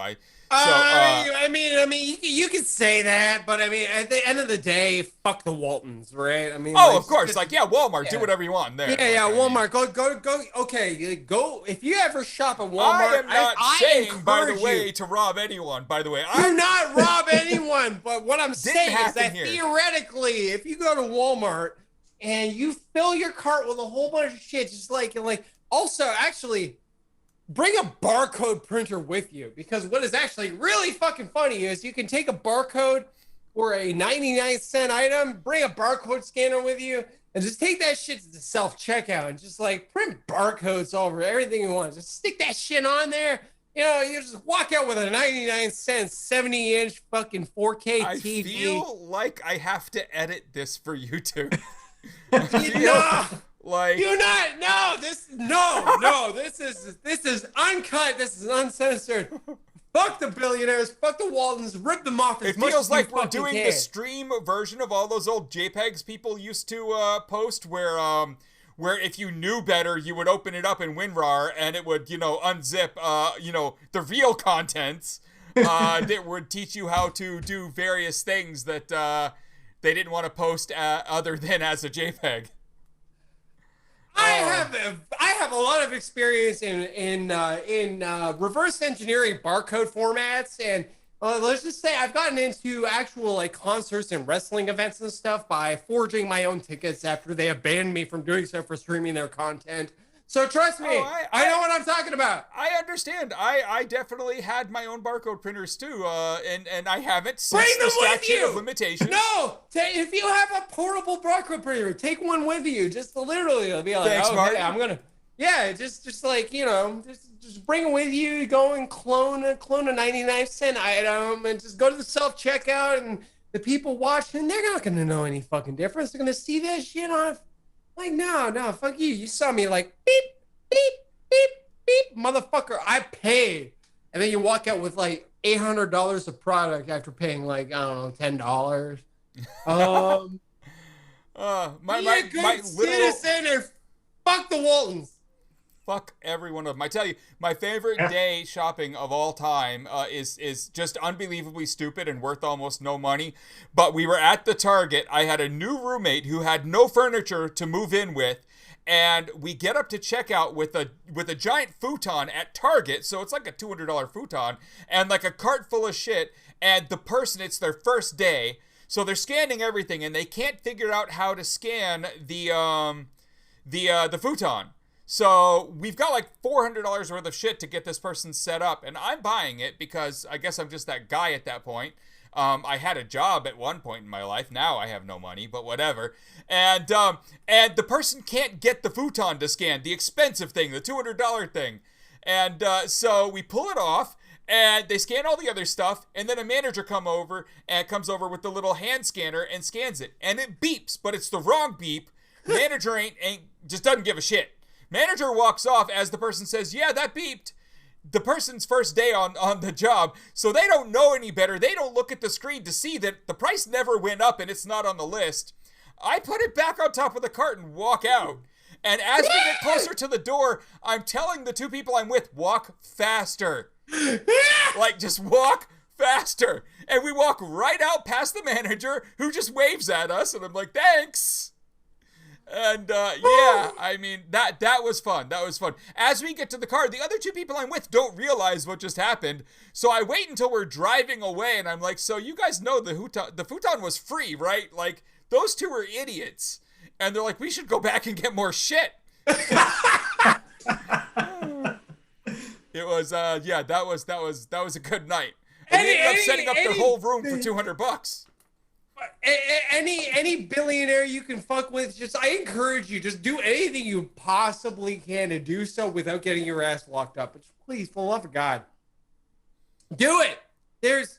They rip off their employees, they rip off their suppliers, and by any means necessary. So, and at that one, I don't even feel blamed. I don't feel in any way like I caused that. I tried to have it scanned. The manager tried to scan it. I didn't say shit. I just stood there as they tried to charge me money that I was going to pay. It's their fault I walked out the door with the thing. Like, I mean, the manager was over by the door. Like, if it wasn't automatic, I think he would have held it for me. Like, I mean, what the fuck? Oh, man. So, not my fault. Not my fault. All right. I really need to urinate, so let's take a break, please. Yeah, we're going to take a quick break here. We'll be back in a few minutes, guys. Maybe. All right, here's the pause.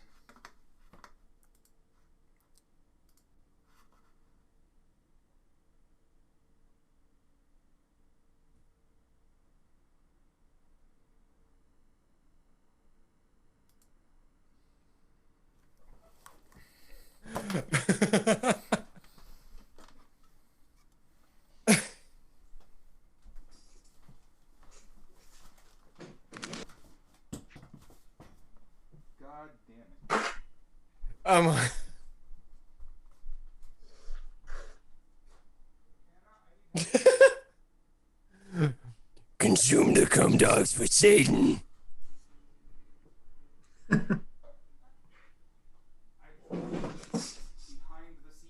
normally sit at. It like rolled over the thing and fell down. No, I need it like it's somewhere down there. Okay, I'm just gonna stay.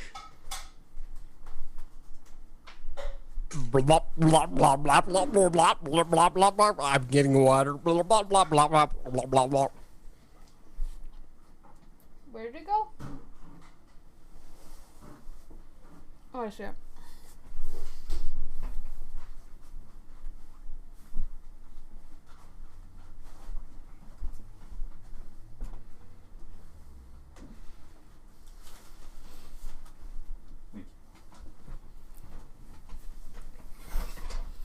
Alright, everyone can hear all that fun shit.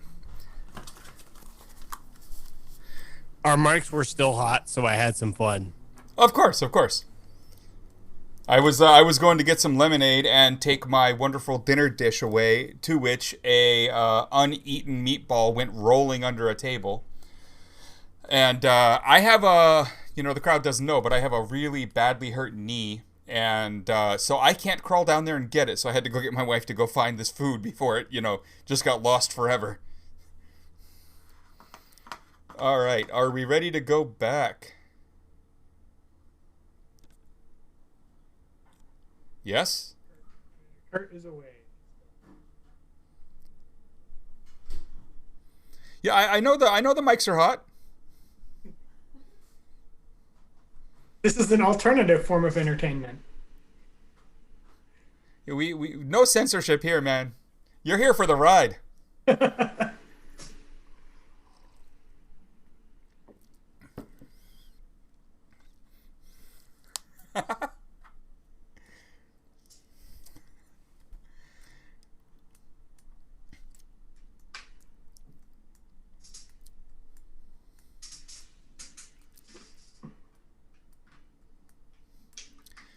They have some music streaming things that are like free for this stuff.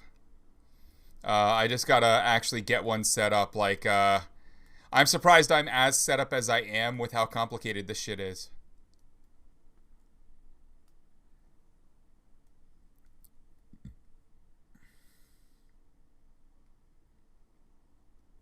Absolutely, Dr. Abinway. Just, no copyright, especially now that the law is trying to be changed to make that a felony instead of a misdemeanor.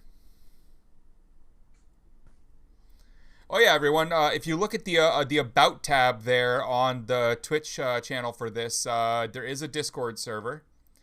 So, everyone can come have fun on the Discord.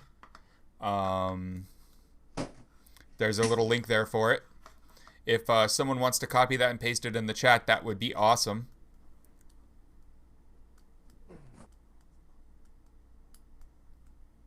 Absolutely, man. Join the Discord and pass them on.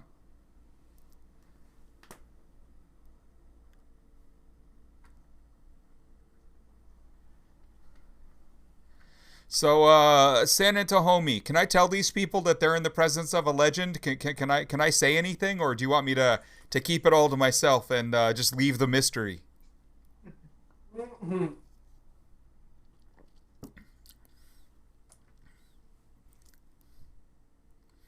So if you remember early Chanology, when we put out all those videos that got their millions and millions of views and worked on getting that shit done right, someone had to be the person who actually made those videos and gave us, product to upload. And that is San Antonio. That is a hard thing to say the way you've got that in there. So anyone who wants to thank someone for a huge role in that early Chanology stuff and having fun in Marble Cake, there he is. I have Doggo. Are we ready? Yeah, I'm ready. All right, everyone. So I didn't want to say that without asking first, though. But everyone who wants to thank good old San Antonio there. When it came to those videos, we had to do a lot of work finding not copyrighted video, not copyrighted audio, and putting it all together, writing the scripts. But in the end, someone had to have like actual video production software and put it all together. And that's the guy right there, man. Showing up in chat after all these years. Right? Oh my God, all that work and all the arguing we did. The one thing that I remember that was the hardest from all of that time while we were doing that was, text to speech at this point is pretty damn good. But I'm sure you'll remember, just as I do, the hell we had getting that fucking AT&T Sepestral David text-to-speech thing to fucking spit out the right pronunciations. We had to misspell everything. Like, everything had to be misspelled to get it to say those damn words. Oh, yeah, those text-to-speech, all of it at that time was just awful. Oh, yeah. So if anyone wants to go back and watch some of that early work, you can just, look up the Message to Scientology on YouTube there. Oh, kitty cat. It is a few hours away from Catterday. It's true. I will say, I don't know about you, but, Santa and Tommy there, but my favorite video that's now on the old Church of Scientology account of ours is I went and got the parody of our Message to Scientology video and made sure that history didn't lose it, because the original account that had posted it took it down, or though the account actually got deleted. And so I have that up on our account now. So if anyone wants to watch a fucking hilarious video, watch the Message to Scientology video and then watch the Message to Scientology parody video that are both on that Church of Scientology account with a 0 for the of. It's fucking hilarious. The Fox 11, the response to Fox 11 video, I actually have links to. I'll link to both of those in the YouTube description too for this, for anyone who's watching it. Yeah, so the message to Fox 11 video that we did. One of the things that I still have, and they're still online, is there's a handful of unlisted test videos that like they're so unknown that they only have like 10 views on them. They went up a little bit because I sent them to journalists in order to prove that, yes, I actually am legitimate and real, and so on and so forth. So the very first Guy Fawkes video, I have the URLs of the test videos that we did, where the guys like going and putting on the mask and taking it off and making sure that the exposure and stuff is right, that we were going in and being like, okay, that looks like shit. That doesn't look like shit. They're all still on YouTube, which actually shocked the shit out of me. I expected them to get scrubbed after a long time, but no, as of like August, they were still there.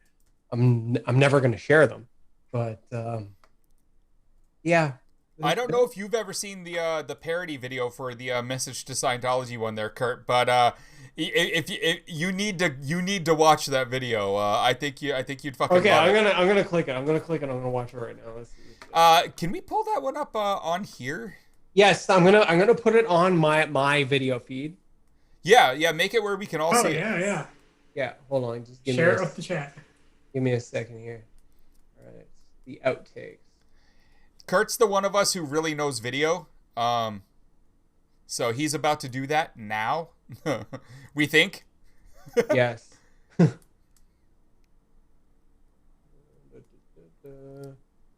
My OBS is broken, where anytime I do a drop down, it goes onto my fourth monitor. So like we'll click on a drop down like over here, and it's just like, oh, full screen over here, because computers are complete shit. Mine does that too. Whenever you see me look that way, it's because of that same thing. Like, that monitor over there is the one that it decided to pop shit up on. Okay. Definitely weird flex. Resizing. Oh, no, I'm resizing the wrong. Where's the undo? Son of a fucking bitch. Fuck. Oh my god. Okay. You guys are watching us fail at tech, and it's the most entertaining thing we've ever done. I'm all right. That's good enough. Okay, let's do this. Can I even pipe the audio into? Oh, for God's sake! I'm such an idiot. I'm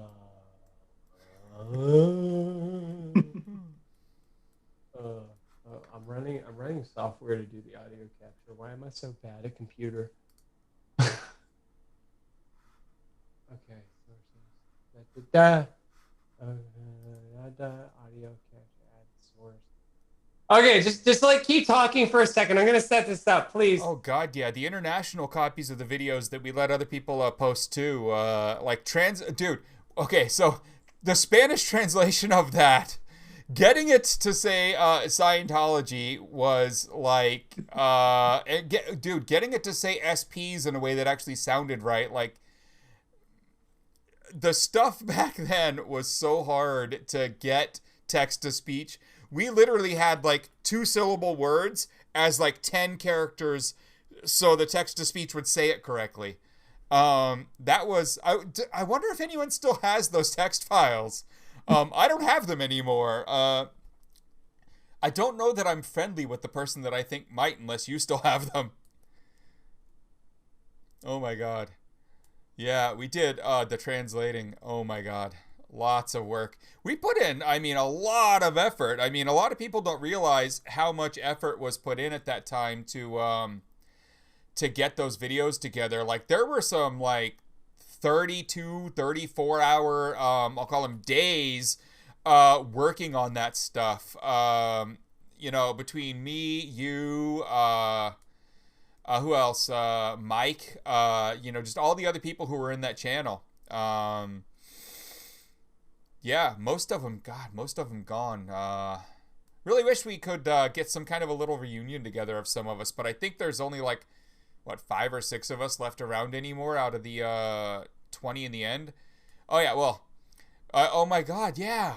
Well, also the 2 Canadians, our PhD boys who made sure that we actually sounded like we had IQs above 100.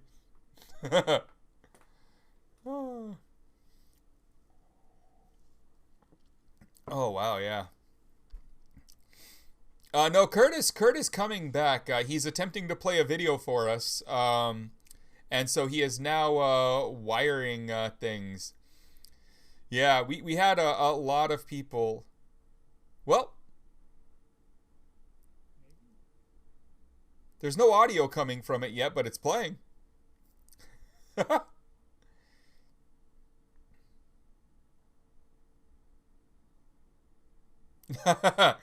This is just a green screen.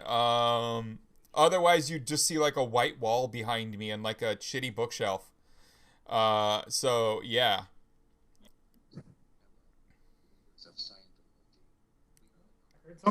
We can hear that now. We just need a hell of a lot more volume.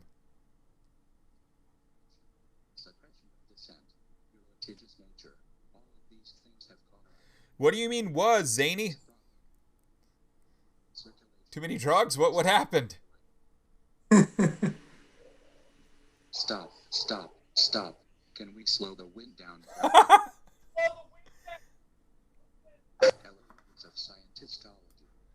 All right, double the volume for us there, Kurt, and then restart it.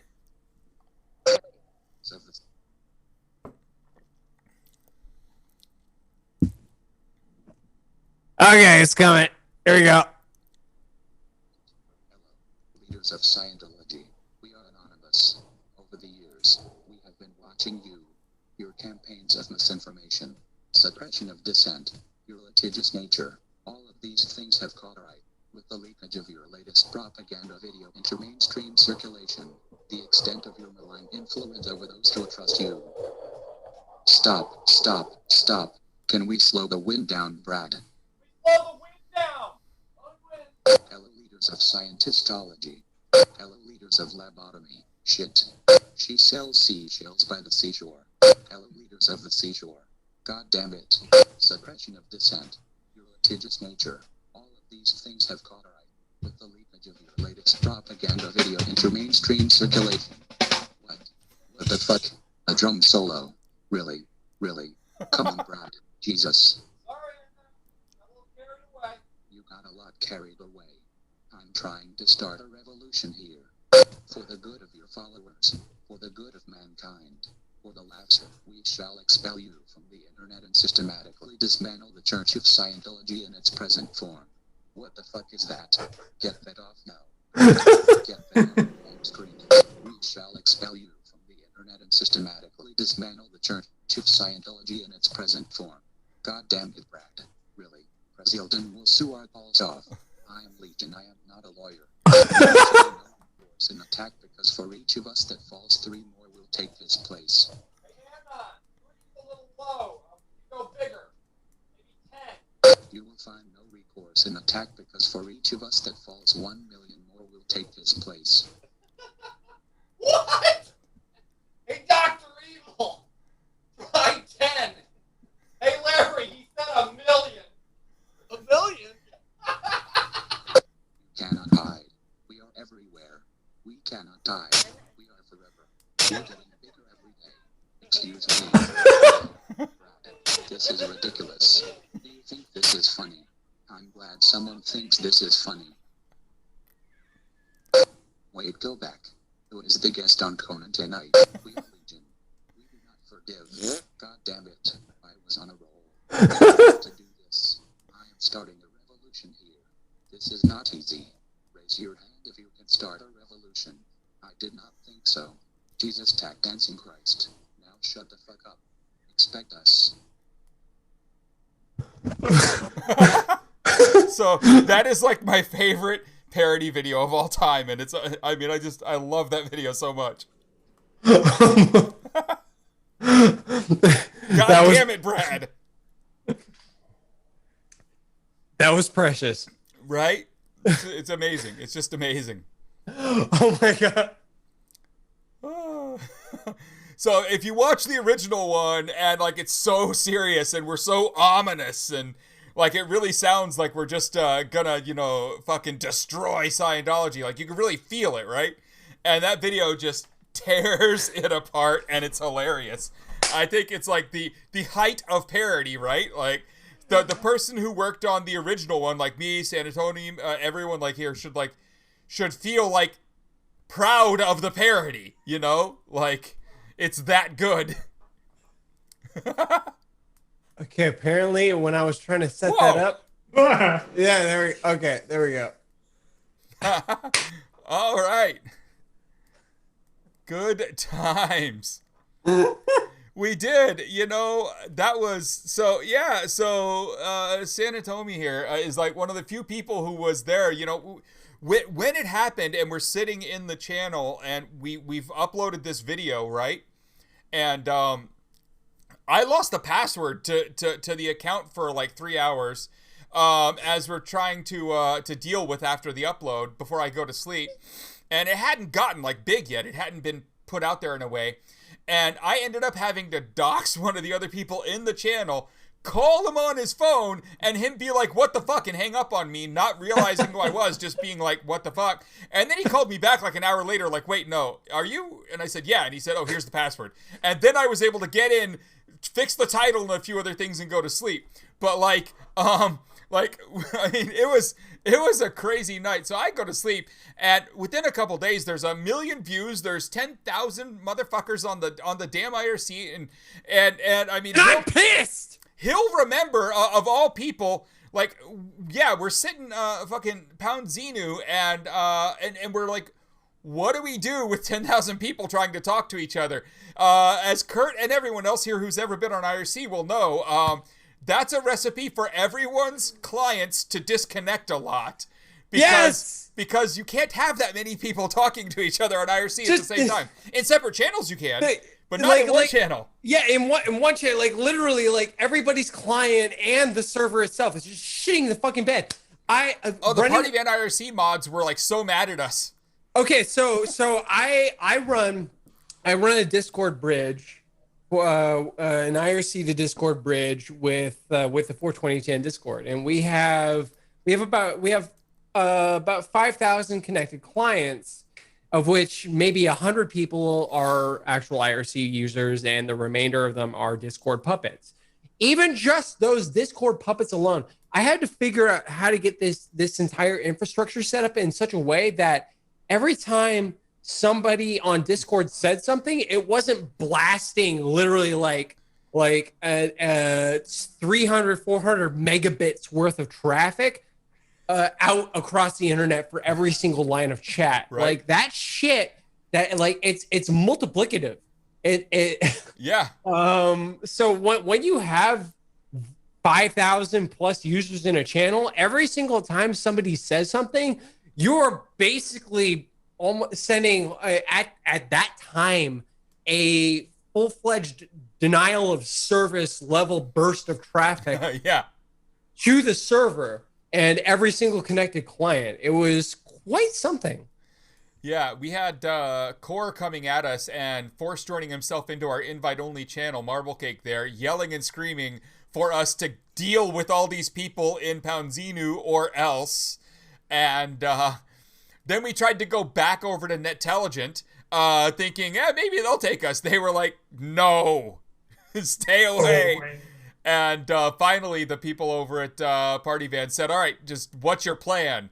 And me, San Antonio, fucking like 20 other people, we argue it out for hours before we come up with the idea to get everyone to join like a channel based on their country or the major city closest to them, so they can split themselves up.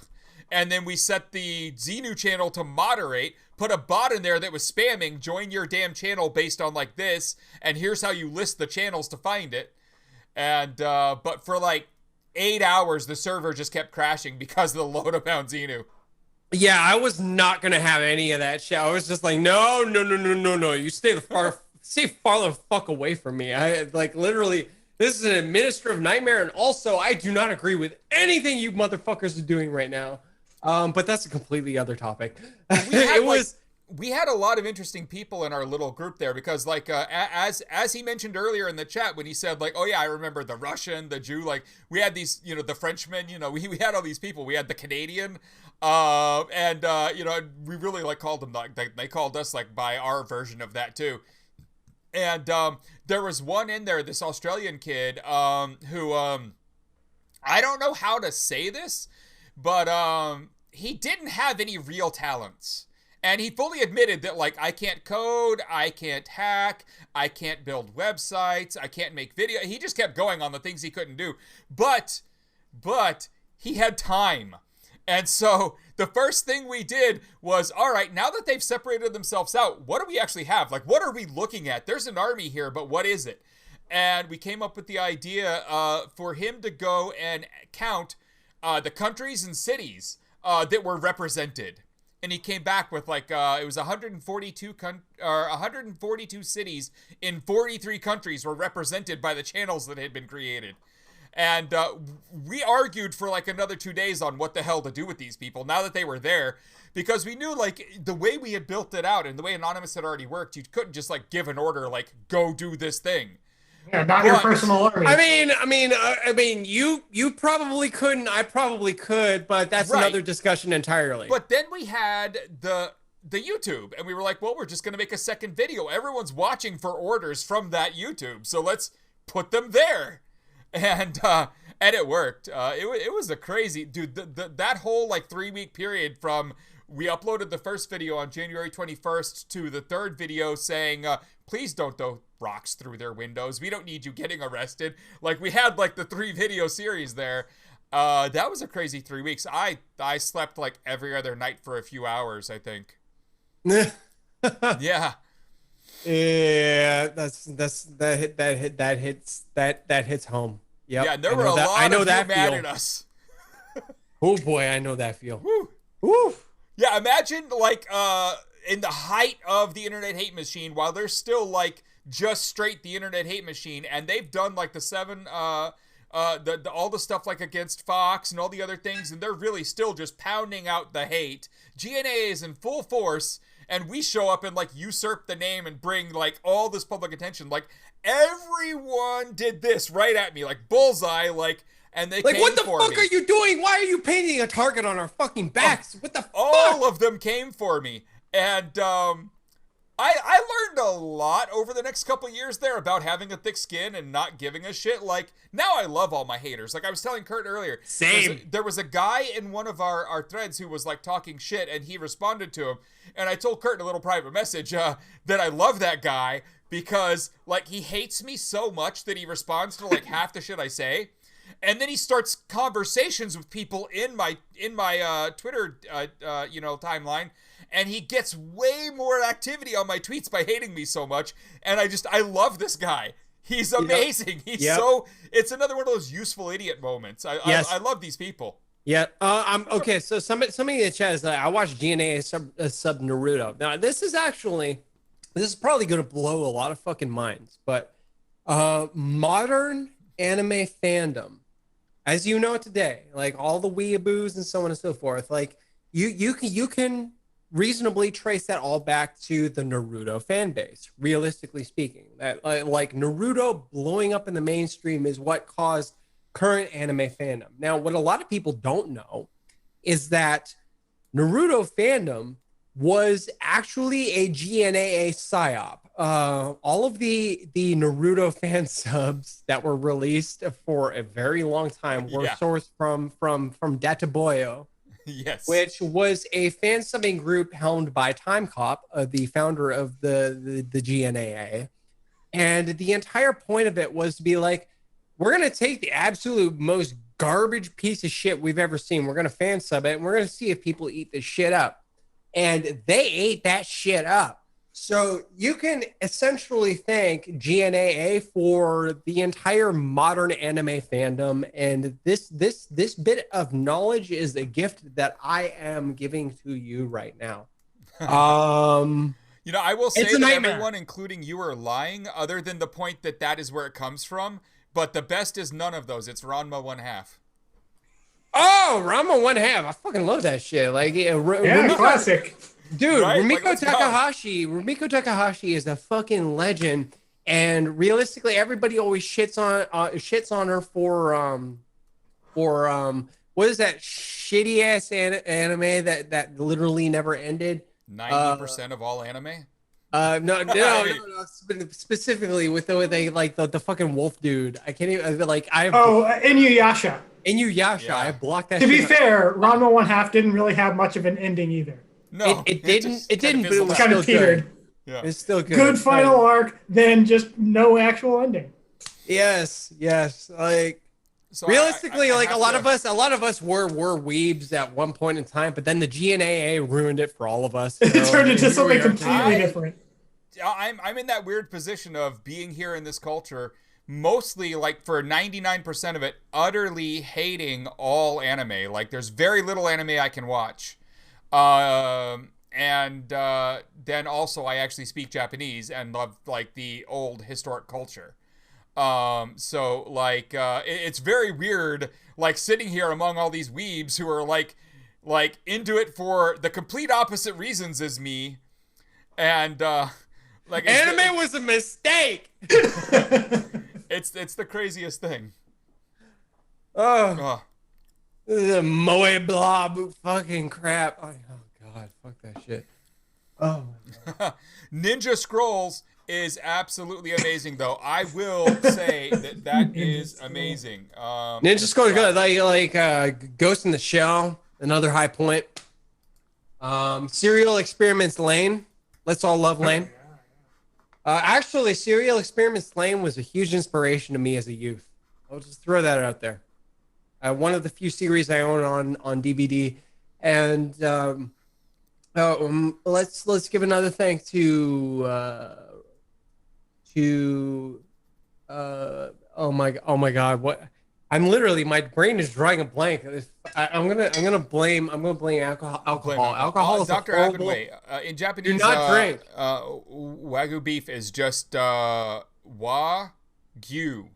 Wagyu. You pronounce it as two syllables, the WA and then the GYU. And the GYU is a very abnormal construct in terms of a full syllable of its own in the language. But Azumanga Daioh is like a focal point of a lot of the nightmare that we're in now. Raspberry Heaven, I'm coming back to you. Nice, way back. O2 representing. Wow. Yeah, how did we end up on anime? Oh yeah, GNA. That's right. Yes. God, we should stop talking about GNA. People are gonna go look all this up that like aren't our people and are gonna be like, what the fuck? I would like to say 100 things here, like fuck them, fuck what they actually ended up doing. No, fuck one person, fuck Weave. Okay, well yes, but also I mean, okay, so I will say this, if you know what GNA stands for and you want to see where the name comes from, you can still go up to the Pirate Bay and type it in and then download the movie. It's still up there, it's still seeded, it's still horrible. Don't talk about seeding and GNA in the same sentence. Please, it becomes a plot point. It's a plot point in the goddamn movie. Please, for the love of God, never say those things in combination ever again. But wow. Yeah, the internet was a mistake. What was I saying? Not anime was not a mistake. The internet was a mistake.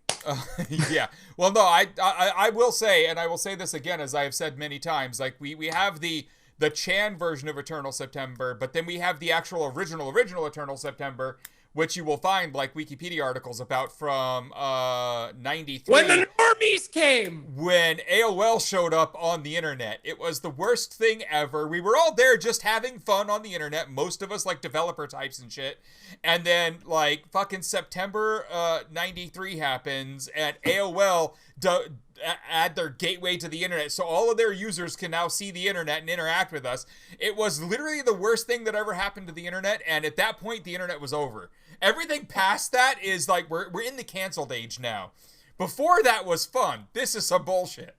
You know, I'm one of those unique people where like I was like my dad was huge in the BBS scene. Like he was in that scene.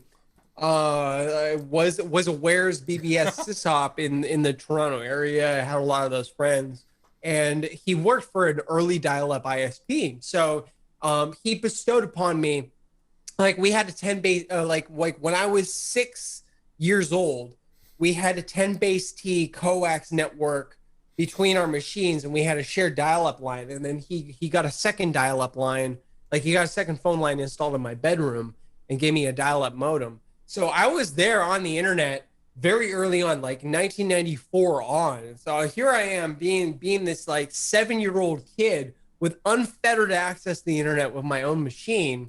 And I do not discourage anyone from doing this, but just give your kids unfettered access to the internet. Like they're going to learn this stuff on their own. So on and so they're going to get around anything you put in place. Exactly. Too. But I was there from ground floor on, and that's partially why I am the way I am today. Because I was first on. I am internet. I was first on the use groups and BBS's. And through FidoNet in like the late 80s, and I got my dad in trouble because my dad had a book of phone numbers of BBSs on his desk. It was a little red book, and you had to. I would go and pay attention to what he was doing. And the first thing I did ever on a BBS is I figured out how to use the terminal software, and I connected to a BBS, and I downloaded pirated Doom 1. Nice. This was shortly after its release, end of 1993, and there was a message board, and I was like, "Hi, I'm Aubrey. Nice to meet you all." 1993, like, nice. And my dad caught so much fucking shit for that, and nice. he tried to like go and hide that stuff, but you know the genie was out of the bottle at that point. I was trawling Usenet alt.binaries and so on and so forth from a very young age, and I found a lot of pornography and anime pornography and stuff, and basically that's like, what happened to you. The Usenet alt.binaries. Okay. Yes. Explains everything. Yes. And as other people who are on alt.binaries, there was a period of time where like Usenet was still given to every early broadband user. Yep. And I took fucking advantage of that. We had a Bell broadband line, and there was probably 5-day retention, And I was just fucking downloading everything I could possibly get. I had my Usenet client going, and like if it was dumped on alt binaries, I was grabbing that shit. And I was probably like 13 years old at the time.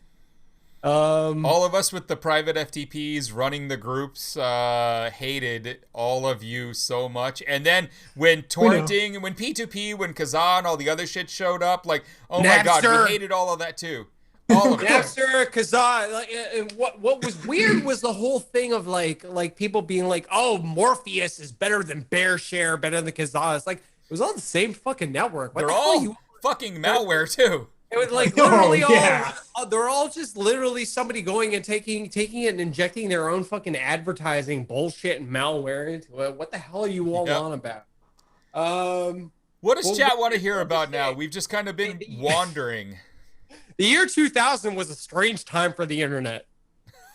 I will say though, as someone who wasn't there for the initial Eternal September because I wasn't really active on the internet at that point, but I got active a little later than that. I mean, I guess I used like Gopher and some stuff before that, but later on I got active, and man, there was another point where you could just see that sudden moment of steep decline, and that was when Web TV came out. Yeah, it was just visible. Okay, I was spared from that because I was in Canada and we didn't have Web TV. Yeah, but you saw those people on the internet. Those people got online.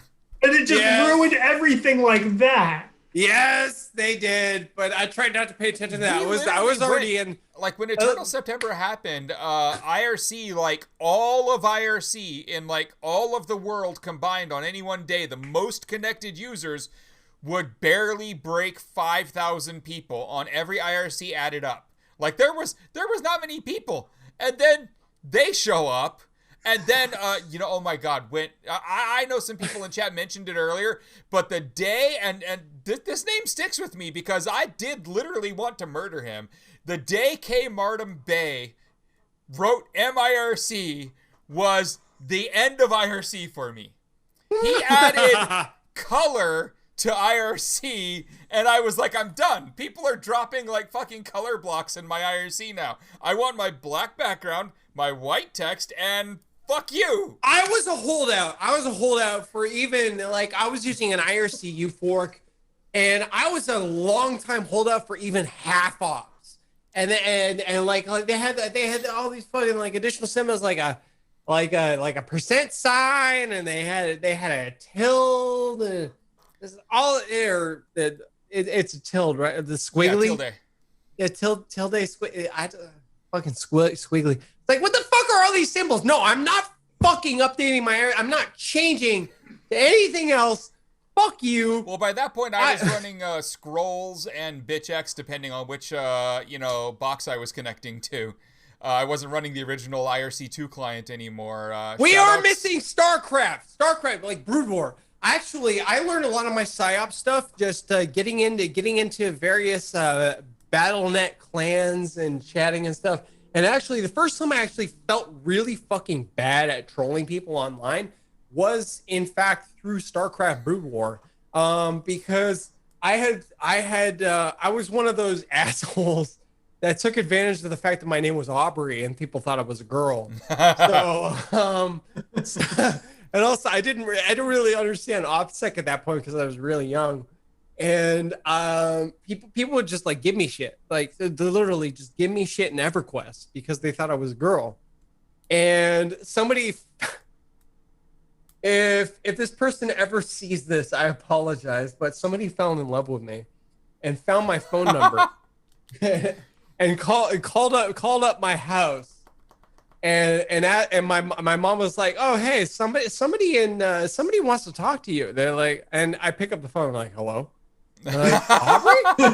Like, oh, nice. Hi, yes, hello. Because they had sent me a bunch of care packages, including a whole bunch of like anime posters, and they sent me a CD player, like a Panasonic Shockwave. Remember CD player? Wow. They sent me a Panasonic Shockwave, and the only reason why I felt really fucking bad is because they fell so far in love with me that they mailed me this thing, and it had their baby ring in it. And oh yeah. Come on. And let me point out to you that I was 14 years old at the time, so there's rabbit holes here involved. They fell in love with me thinking that I was a 14-year-old girl and sent me all of this shit. And yeah, there's a lot to unpack here. But there's a lot to unpack there. I do want to shout out to Anonymous Twin Cities as the only responsible person among all of us asking Kurt when the Business Insider thing is, so he makes it there on time. I don't know. I should probably message them on Signal and be like, "Hey, I'm here." Yeah, they're on the west. They're on the West Coast, so we're going to be fine. But your 14-year-old thing there did trigger a memory here. You know, yesterday I was talking to someone, and it hit me to think about, I wonder if we could build a list of all of the 80s movies where an older man was going after a 16-year-old girl in the movie. Like, this was on purpose. And it was thought that he was, like, the good guy, and this was great. And, because the first ones that hit me are Dirty Dancing and 16 Candles. Like, these are like 30 and 40-year-old dudes going after like 16-year-olds, and they're the hero of this like hit like award-winning movie. And I'm like, that's only the 80s. That is not that long ago for that to be a thing. Like, what the fuck? Like, yeah, like, I don't know. I just, your 14-year-old thing like made me remember that thought from yesterday. And like also consider the fact that they felt like I'm not. They fell for me so hard because of a lot of really intense cybering, and I don't even know if I should be saying this. Really fucking embarrassing. Is this where we remind Kurt that he might be a little drunk and we end the stream? I wish to be the little girl. They are all cues. Yes. That sounds very weeaboo of you. That's very. I mean, Moot said it. I can say it. Right? Oh my God! All those pictures. I don't want to remember any of them. You know, there's a lot of fan art. There's a lot of fan art of a female avatar of me and WT Snacks and Moot just like completely fucking going at it. And I should share some of these on Twitter because they're actually very is very strong wording. Should. But will is probably what's going to happen here. Yes. And also, like, TCC Tan is also there. And actually, that's another thing a lot of people don't realize is that the 420 Tan mascot, TCC Tan, that's another deep cut Something Awful reference. TCC was the crackhead clubhouse. And if you actually go and you look at my posting history on Something Awful, you will find that I actually didn't post on the anime subforum very much. I was very much in the drug subforum and the game subforum. So when you go and look me up, I'm going to be heavily in TCC. And and there was a thread on Something Awful of let's make mascots for every board. And the artist Vanessa created TCC Tan of the crackhead clubhouse, the Something Awful subforum for drugs. Yep. And I felt like it was a very, very fitting thing to adopt TCC Tan as the 420 Tan mascot, of which Vanessa has embraced wholeheartedly. In fact, like we gave that entire that entire character a whole life. In fact, I'm gonna run and grab something real fast. Oh boy. I believe we are in for a treat. Just as a thing that I feel necessary every time Something Awful comes up to repeat, and it's very important. Everyone should take this to heart. Fuck you, low tax. So just got to get that out of the way every time Something Awful comes up.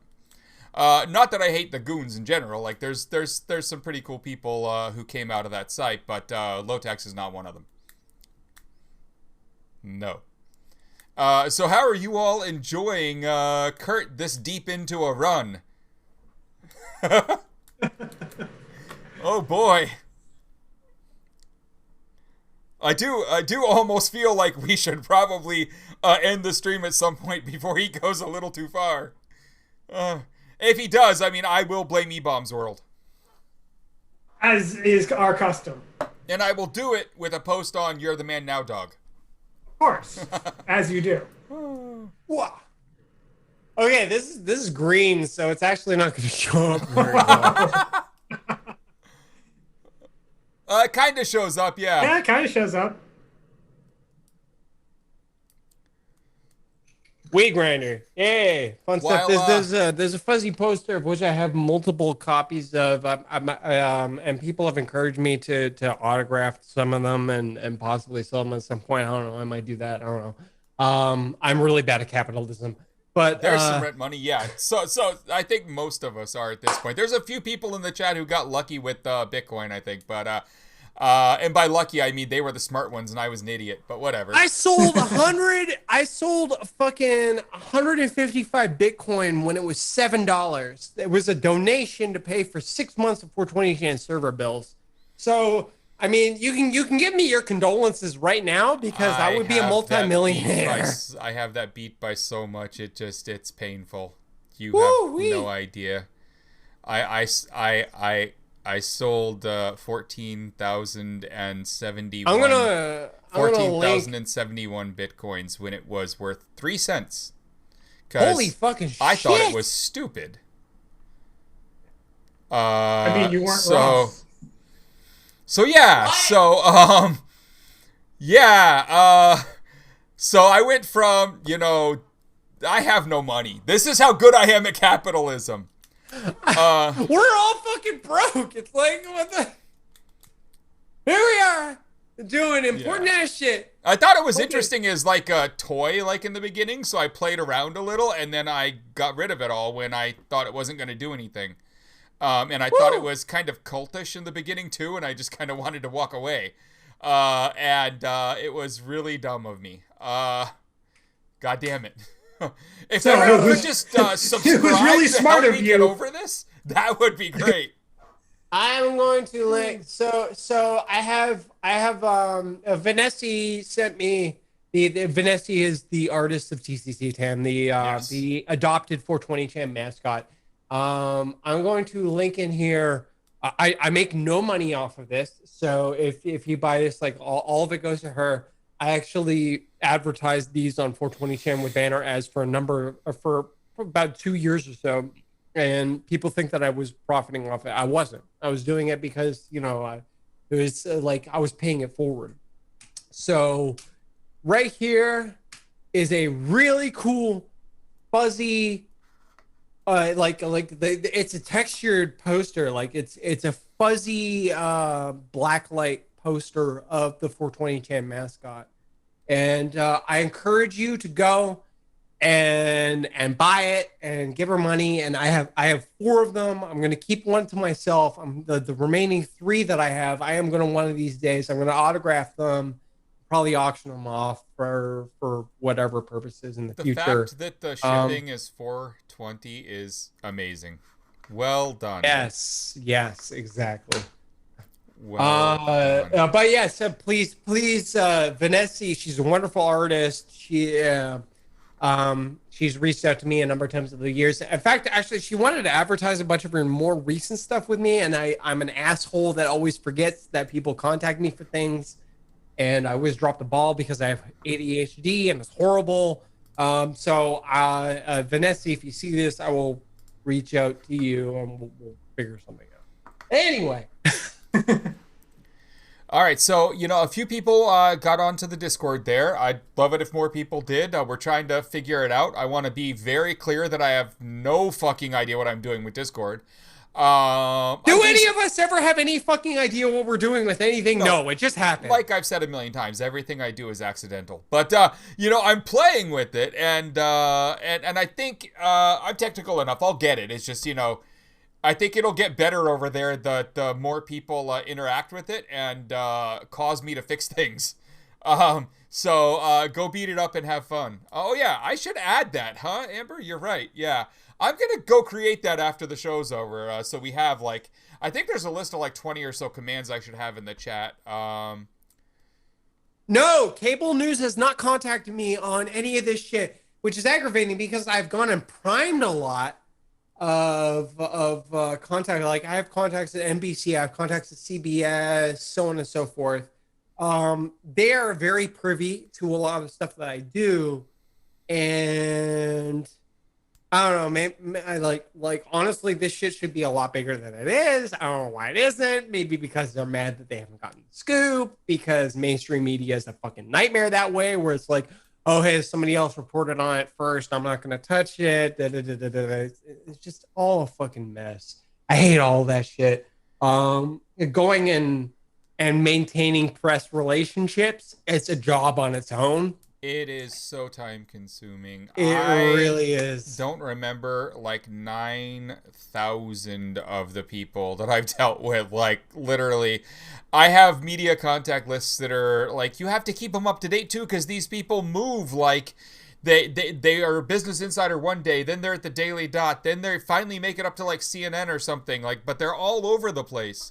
And so you reach out to someone saying, hey, you're at CNN, right? Help me out. And they're like, I left there 2 years ago. And I'm like, oh, well, okay.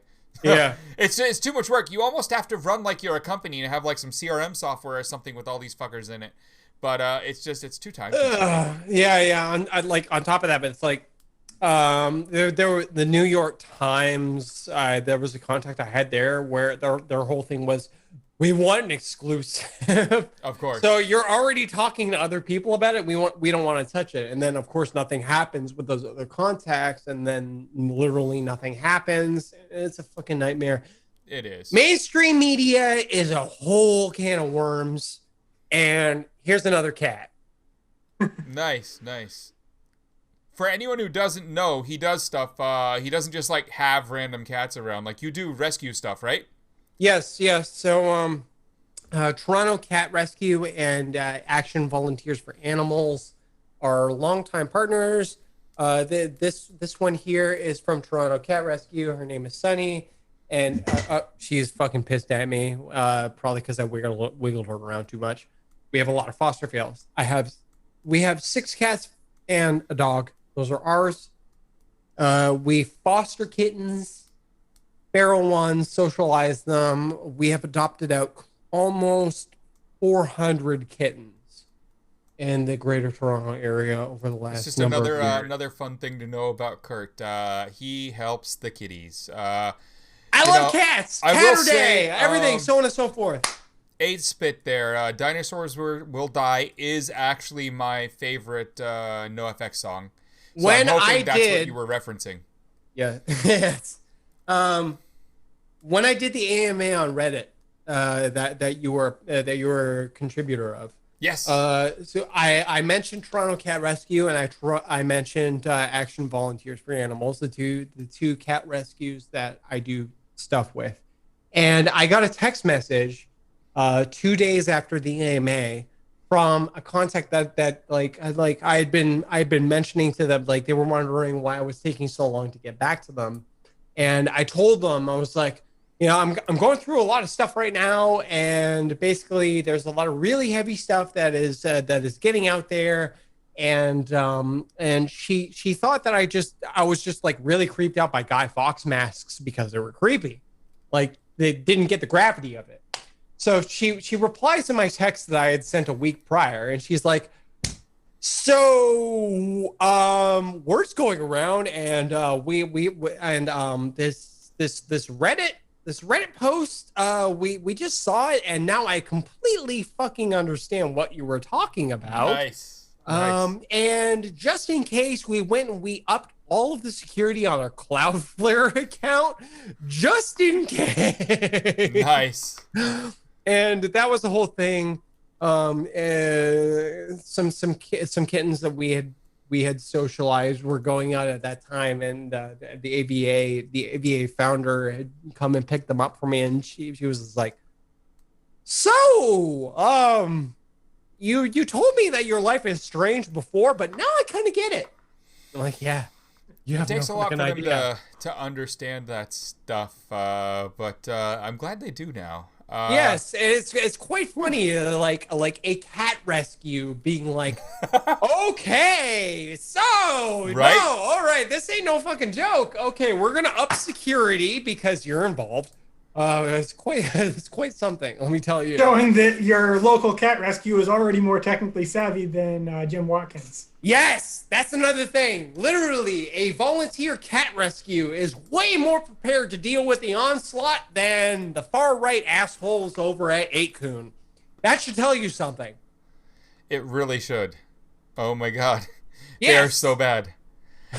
So, to kind of bring things back, like, everyone should be looking at the logs that leaks to find any connections that might have been missed by the various media that are going to report on it. Because I'm sure there's enough there that you're going to find something funny. This is going to be ongoing for quite some time. If you can dox people that have, like, more anonymous type emails in there, like the ones from, like, national shit posters, please do, and post all their shit. Yes, we have a 501c3 nonprofit organization, Internet Hope Machine, and we are working on getting free access to the dehashed API via their nonprofit policy. And basically, what I'm saying is, you should probably get your shit together if you get in our crosshairs. Indeed. Yeah. Little personal security audit there. Run some red teaming, but they don't seem to understand that on their side. No, they don't. They're probably never going to see this, so it's a moot point. Right. And really, thank you for that.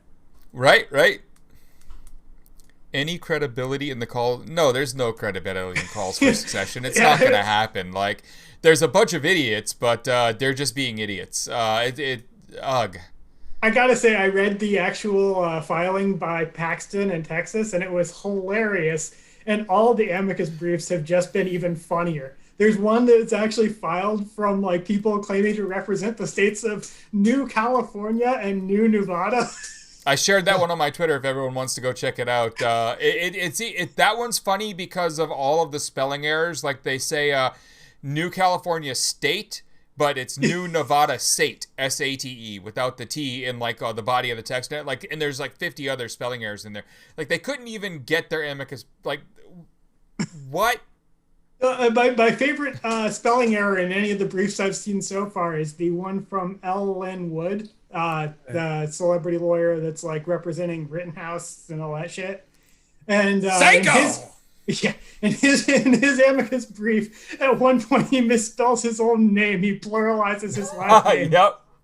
Oh my god. Was the contents of the emails accessible? I'm not going to disclose any of that information. Indeed. Yeah, Joey, it is absolutely. It's a money grab. Everyone sees the grift dying off a little with Trump going away. Not all the way, because the idiots are still there. There's 74 million of them, obviously. But the grift is a little different after Trump goes away, and they have this one working, so they're going to milk it to the bitter end. It's just money. They're just stealing from the idiots. I mean, they want to hold on to power as best they can. If they thought they could get away with just grabbing power, they would do it in a heartbeat. Oh, yeah. But generally grifting people and psyoping the fuck out of them. I mean, this is a great example of just how gullible motherfuckers are out there.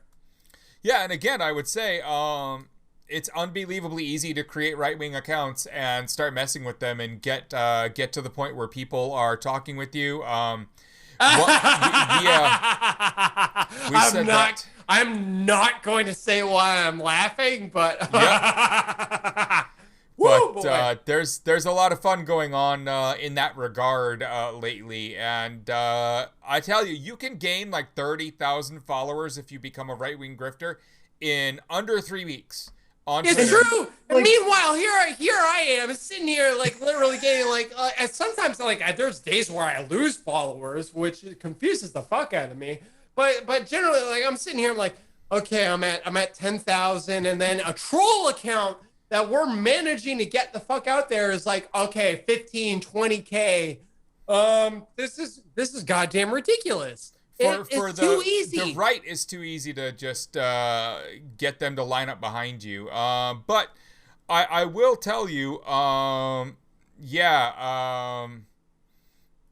gonna teach Kurt some of the stupid tricks that got my account to grow as big as it did. Besides just like all the news and TV shit, like there's some other game to it. Convincing people to follow you. It's not as easy as the right, but it is doable. And I'll teach him a few of them because I think you deserve the followers too. The good people are too discerning. Discerning.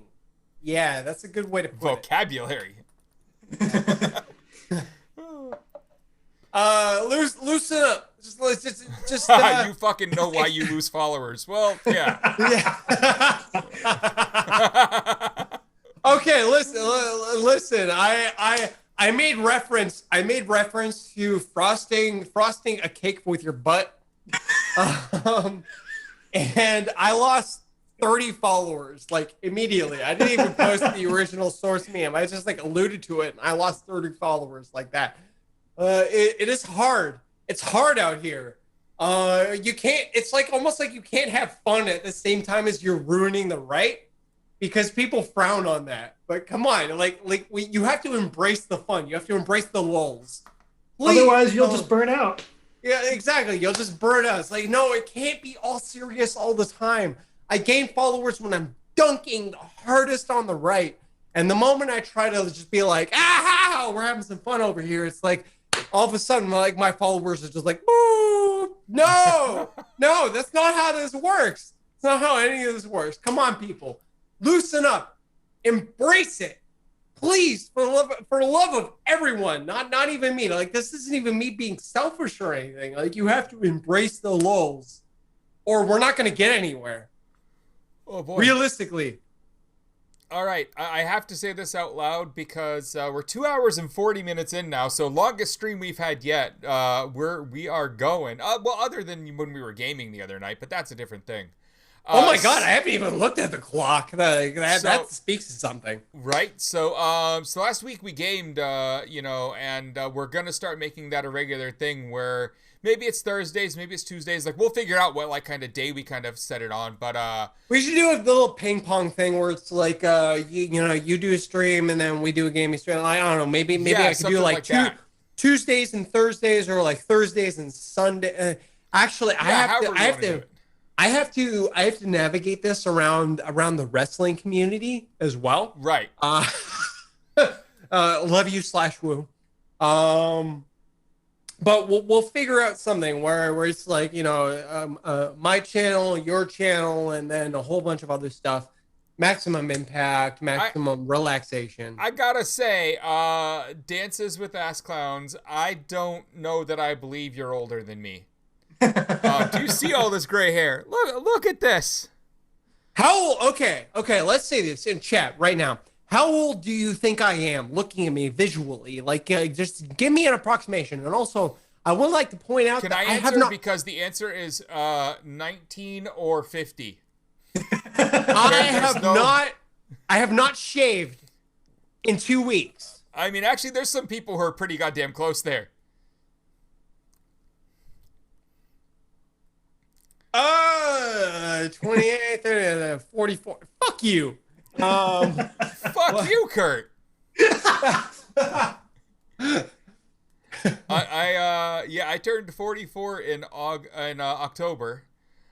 So that's why I'm saying I don't know that anyone around here is older.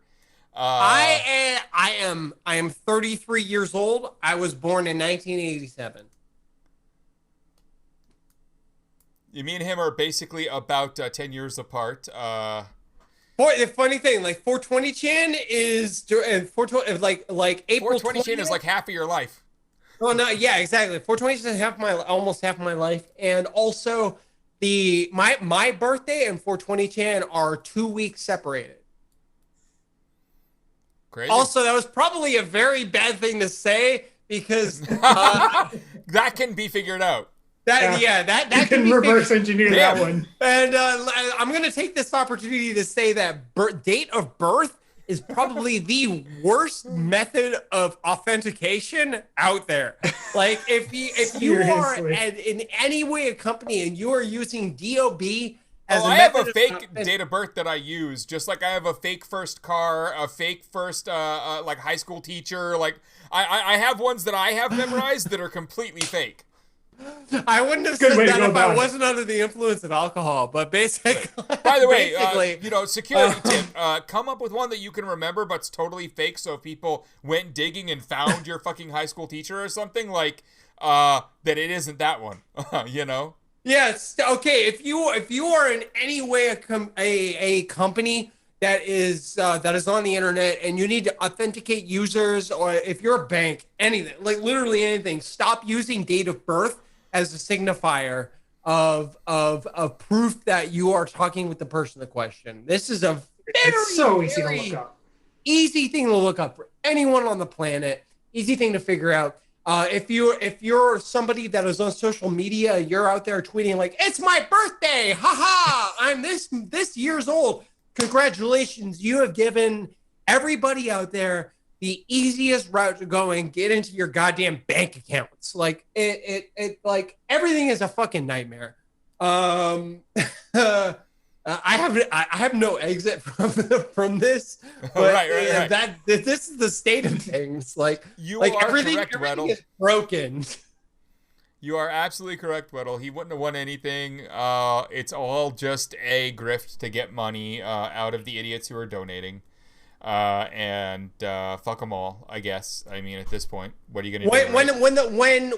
When personal security is at the point where the biggest tip you can give to someone is never acknowledge your birthday on social media, that means the whole fucking system is broken. Right? Very much so. Yep. So yeah, I understand everyone saying, but I'm still wide awake, dances with ass clowns. But I don't know. I'm dealing with a client that that has some stuff that is making my eyes just like want to close. Like I don't want to look at it anymore. And it might even no. She wouldn't be watching this stream. She's not watching this stream. She might watch the YouTube though, but you know who you are. It is not your fault that design is that ugly, but I'm dealing with it. Yeah. When you inherit a code base that is a complete and utter nightmare, trust me, I know that pain. Oh, that's a whole nother project. That guy might actually be watching. He's pretty cool. That code base is that code base has the problem of having gone through like 3 developers' hands. That kind of a thing. So like everyone thought the last guy was horrible and rewrote half of it, but only half of it. So like whatever. But yeah, no, I'm starting to feel it. But I mean, I'll stick it out as long as chat keeps going, I guess. Right? Oh what do we got going on here? Where are we, chat? What do you want to know about? What's our next topic? Internet safety. How about internet that safety? From Kurt? Okay. So I am going to promote myself right now. On Sunday, I am doing I keep forgetting and then remembering that I actually have a conference talk at CoronaCon this Sunday. And the topic of conversation that I'm going to do on my security talk is social media metadata and your online footprint and what that means and for an individual's privacy on the modern internet. Expect a lot of really funny slides, including one that is literally just going to be an NSA logo, because of course. So this Sunday, I am going to be doing a security conference talk on online privacy and metadata. Look forward to that. And for I people who should don't know, really CoronaCon grind on that. CoronaCon is a security conference, Yes. similar to like Hope or DEF CON or Black Hat or any of that type of that type of a conference. It's Spanish, I believe, right? Yes, it is a Spanish conference, CoronaCon. A very, very fitting name. And it's had that name since before, this whole thing. Yes. Much like the beer and everything else. Yes. Yeah. So yeah, I'm going to be doing. Excuse me. Not that. I'm not going to be doing that. I'm also probably not going to be drunk during the conference. But yes, I am going to be doing a talk on that. What you can do to keep yourself safe, all of the implications of everything you're doing on social platforms, metadata, company to company sharing, and so on and so forth. Basically, basically outlining everything that somebody like me does to trace everything that you do online, your entire history online, and why it's a very important thing to pay attention to, because if I'm able to do it, that means every federal intelligence community organization on the planet is definitely able to follow it and all of the implications that that implies. So look forward to that. Okay. Yeah, so CoronaCon is at coronacon.org, I believe, right? Yes, that it is. How are people going to watch? Is it going to stream on the website? I should probably reply to their DMs and figure out the ins and outs in that, but I will be promoting it on my Twitter. Yeah, it'll all be on Kurt's Twitter, so you'll all be able to see it. But coronacon.org is where the site is. Although, I mean, it's like a 3-page website there. So like you're not going to find too terribly much there, but a bunch of love for furries, I think. I mean, love for furries. I'm going to give a shout out to q.buttplug.io. Of course. That is how we are. Yeah, he'll definitely post it in the 420 Discord and on the site and everything. He'll probably embed it like this on the site. Yeah, I'll figure something out. Also, I'm in your Discord. Yeah, he's on our Discord too. So he'll post it there I'm a too. normal user, and it's incredibly Why? weird. I know. You should probably do something about that. Hey, look at me looking how to figuring that out. That is fixed now. Dun dun dun.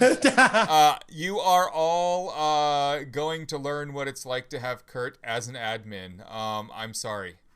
So, will I consider having my own podcast? So, actually, there has been discussions on like if I did a podcast, what would it be? And one thing that I have possibly settled on is a regular podcast on internet culture and history, like just like picking a subject of like a major meme in internet history and how it was proliferated, because I have been present for an obscene amount of those. We were both in the duck roll thread when that motherfucker dropped that video link to Rick motherfucking Astley, and that was some bullshit. Yes. So there is some rumblings. Like I might consider starting a podcast based around picking a single meme or a single major moment in internet culture history and focusing on that. So if that happens in the future, you will know. Hey, do an entire episode on the fact that Ray Tomlinson made email, not this dickbag who keeps saying, this Shiva dickbag who keeps saying he invented email. That would be great.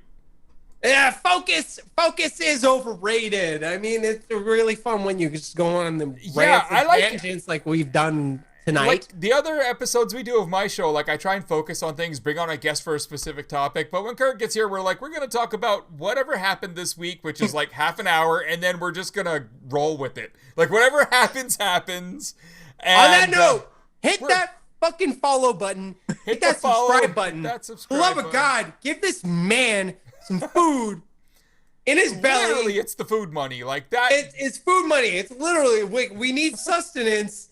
You're not giving me sustenance. You're giving this gracious host of mine sustenance. So please, for the love of God, if you have Twitch Prime, if you have Amazon Prime, if you have Cheerbits, if you have something, please give this man some of your hard-earned money that would normally go to Jeff Bezos, but should actually go to the common Twitch man. Prime subs are great. Like give it to the community. Don't give it to Jeff. Do you have Amazon Prime? Yes or no? If the answer is yes, if you have Amazon Prime, then link it with your Twitch account and hit that subscribe button. That is $2.50 a month. That is not going to a fucking billionaire that does not deserve that money. That is going to somebody that does deserve that money, and it is not going to me. So this is a selfless promotion, and you should give it to him. I could not have said it better. I am still learning how to do this shit. Self-promoting has never been my thing in terms of money, only in terms of, it seems, Twitter followers. Although, like, I'll tell you, really dude, bad at capitalism. Yeah, like, capitalism is not a game I'm good at. Let's play some Age of Empires 2. That I will teach you lessons on. Fuck capitalism. I'm castle dropping on you with the Teutons in like 5 minutes before you have your 5th villager. You're wondering what happened. Like, capitalism, I'm on the streets, dude. If I don't have help, like, I don't know what's going on. Jobs are for suckers. Yeah, right. Well, I'm trying, man. I don't know. If anyone has any ideas for any web apps that need to be written that'll get like 1 million users that aren't social media shit, by all means tell me, because I'll go write it. I can write web apps. I just have no Social ideas. media is literally the only space where money is, and that's a fucking nightmare.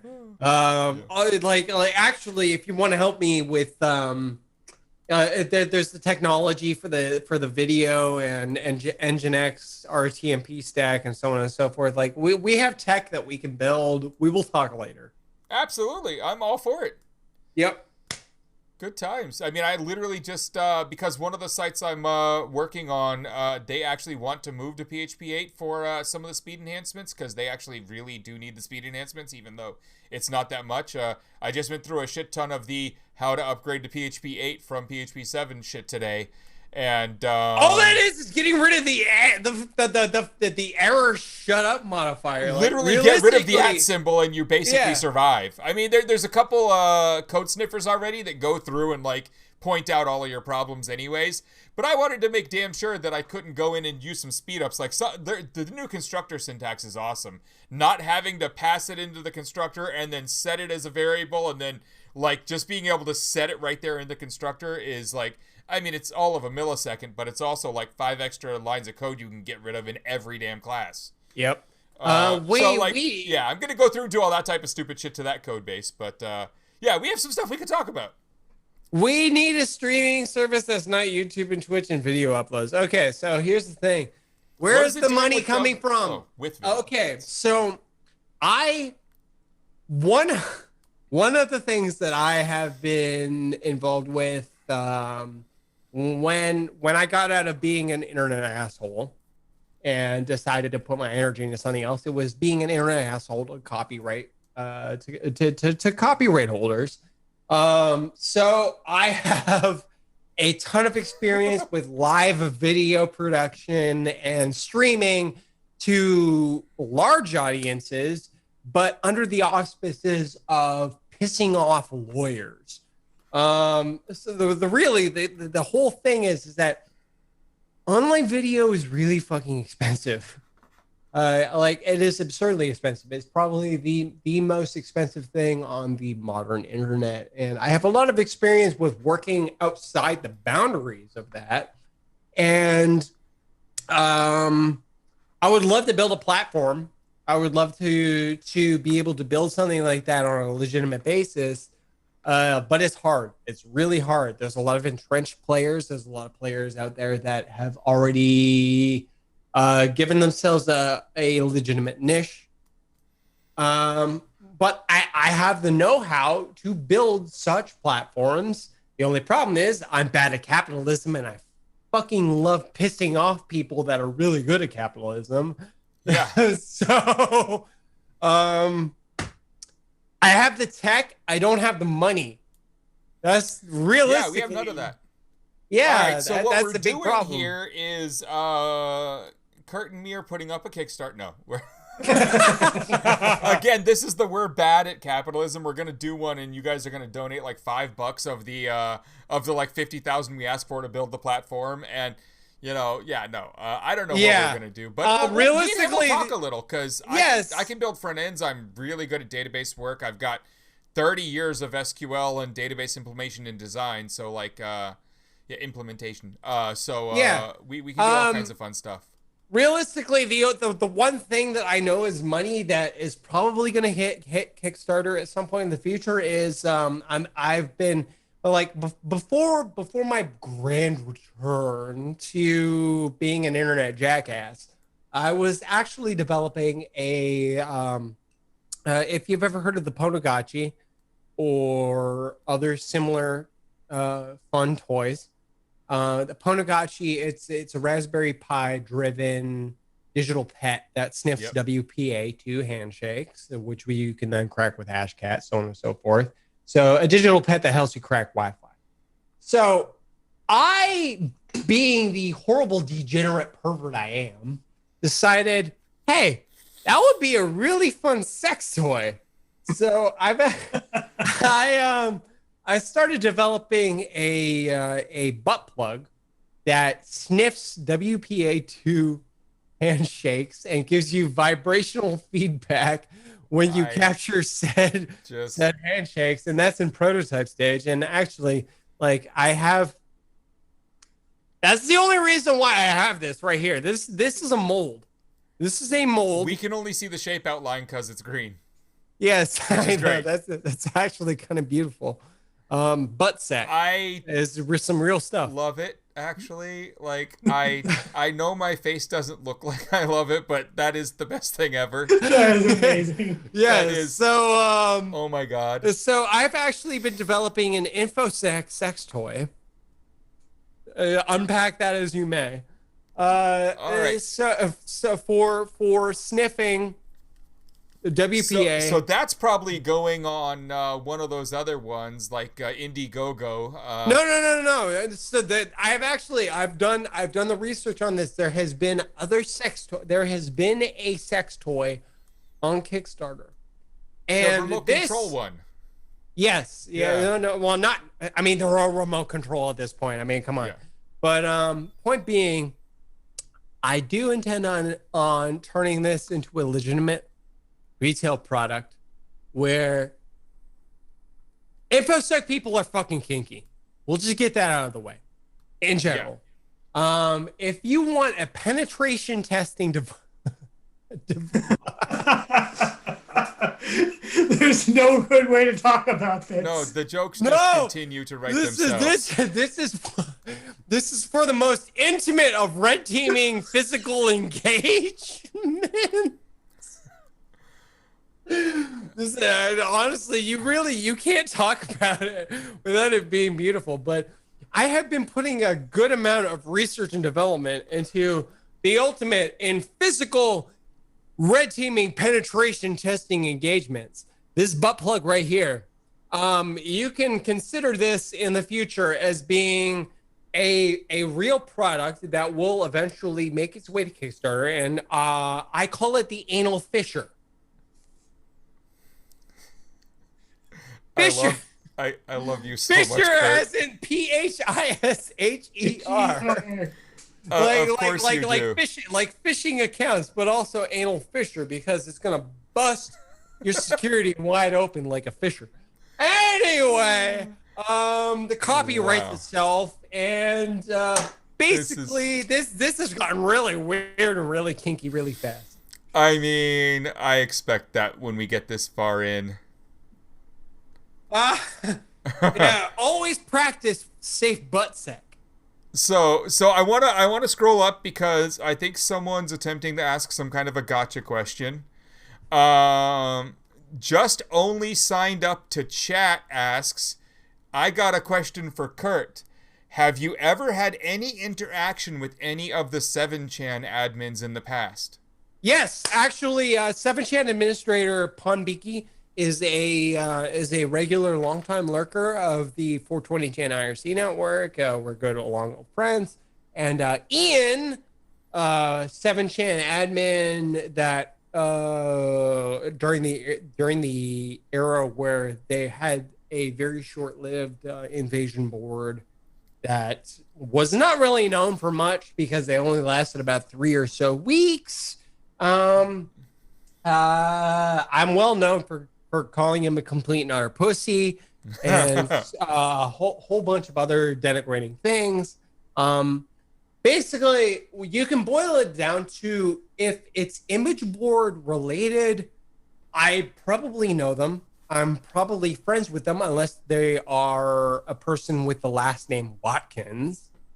Indeed. And you can just you can go on with it from there. I'm not going to elaborate because there are a lot of image boards out there. I'm in the scene. I've been in the scene since the beginning, and yeah, you can just go with that. Is there a follow-up? I mean, I don't know. The question just seemed like there was more to it than just that. So, Pambiki is an old friend. He's a good friend. And not that I think the question was rude or anything. I'm just assuming that. No, like, it isn't. It just seems like, there would be a follow-up. So if there is one, by all means, ask it. If you have, there is a crossroads of subcultures here. So Anonymous in general kind of escaped the bounds of image board culture, even though the fact is that image boards were always a smokescreen in the first place. And if you were to go and post about anything to do with Anonymous and hacktivism and stuff on 4chan today, you would be basically laughed out of the building. Yeah. I occupy a very strange space where I am that crossroads of a lot of stuff, and I've never left the image board realm. So if you have any questions on that line of thinking or subject matter, like seriously, throw them at me. There's a good chance that I know that person, or I'm friends with that person, or gave them advice, or have known them for a very long time. Yeah, it was a relatively small world of those admins, and a lot of times they interacted on, half the time it was on your IRC. Yes, image board politics are a very real thing, and they are a very, very, very real reason why I am so invested in completely ruining the Watkins family shit. Thanks for the sub there. Lean on Doodles. Exactly. Nice. So, you have a question about 1,900 more of those, and we've got rent. Let's go. Yes, exactly. I mean, you're already on a good path to Twitch partner at this rate. I think so. I think so. There's like averages you got to keep up, but we're doubling them on Fridays, so it makes up for Wednesdays. Yeah. I'm a draw. I'm not. Well, I'm trying to do that thing where, like, on Wednesdays we talk about kind of a heavy subject, like when we talked about mutual aid or something, where there's not much fun or funny you can have there. That's a really deep thing that you've got to pack a lot of stuff in. And funny thing, like one of your recent guests, Aaron Arn, is a very, very old friend of mine, of Indeed. Which I was involved in a asexual encounter with at one point in time. So I mean, like there's a lot of interconnectedness here. It is surprising how closely connected all that stuff is, because I was talking to them before I was talking to you again, and had no clue. Yeah, it's funny. It's a very small world when you really boil it down. Indeed. Oh, wow. 3 hours. All right, how's everyone doing there? We are just, we're going for some kind of a record here? Is that what we're doing? I think so. All right. It is a show. The goal is definitely to lead. I appreciate all the leading questions, as with 3 hours in, we definitely need some help from the chat to have more topics to talk about. Oh boy. I don't want to know about handshakes and butt plugs at this point. That butt plug is going to capture all the handshakes. Actually, you know what? It's so easy to get that Kickstarter to go viral. Yes. I mean, it's brilliant. It's going to be, okay, like, regardless of kink status or not, it's going to be the InfoSec gag gift of the year. And on top of that, like, I mean, realistically speaking, InfoSec people are really kinky. I already have half the people walking around DEF CON the next year will be wearing one. Yes, and on that note, like there's already features that I have started prototyping, like RFID capture. Have you ever considered doing some form of red teaming where you're going to give an employee of a company a lap dance and kind of swipe over their ID card to go and clone their RFID chip? That's a whole thing. There's another thing where we've talked about cryptographically signed kink matching. So imagine you're on the DEF CON floor and you feel a very, very distinct buzzing pattern. That means that, oh, hey, found a match. You stand up, you look around, This is DEFCON talk going around. Your eyes match with someone, your eyes meet, and you look at each other, and you stare, and you know you found the one. You just need to use like a gyroscopic precession so that it directs you towards them. Yes. The intensity increases of these vibrational pulses that are tickling your prostate or whatever the fuck. This is getting really I was hoping one day to like earn the YouTube monetization tag so I could like play ads there and help pay rent with that, but that ain't happening. No, that is not happening if I upload this video. Actually, fuck it. Again, I'm bad at capitalism, so this is getting uploaded. Prostates are a part of your body. It is nothing to be ashamed of. Oh, I'm not ashamed of it. I just think the moderators of YouTube are. Bunch of prudes. Yes, the intensity intensive. Oh my god. Wow. This is smashing amazing. Capitalism one butt plug at a time. You know, I will say people were talking about video stuff and earlier, and if everyone who wants to upload video and doesn't want it to be on like YouTube or Vimeo wants it to be instead on a peer-to-peer system called PeerTube, but one built by anarchists for anything to go up and stay up. I put a link in the chat there to collectiva.media, and you can put it right there. It works well. So I don't know that we need to exactly build that platform, because I mean that would need a lot of work. I already built it. I already have that tech. That needs a lot of work though. So like maybe we still do. Yeah. So to give an example, the highest concurrent user count I have served 10,000 concurrent users through my platform, like literally seeding from a single 1 gigabit pipe. So I have had 10,000 concurrent viewers, one single Origin server, watching 720p 60 live video without a hitch. I have built technology to make this happen and make it happen without having to deal with content lawyers and content police and so on and so forth. And basically, Nate Glass, go fuck yourself. Fuck whoever that is. Yes. He is a porn copyright magnate who is very popular in the professional wrestling scene. And we have had a rivalry for probably about 6-7 years now. He doesn't like me too much. To the point where he deleted his personal Twitter account over me when he got hired by AEW. So we have a lot of history. And yes, he is depressingly impotent. He does the Adult Video Award, AVN Awards. So he is a regular host of the AVN Awards in various capacities, and he fucking hates my guts. Probably the funniest anecdote I can give is that one time I was doing a stream of a Ring of Honor pay-per-view, and he calls up my host at the time, and my host, I had a very good relationship with him. Like he was the data center owner. And anytime anything happened, like I was literally dealing with him directly, not one of his employees and so on and so forth.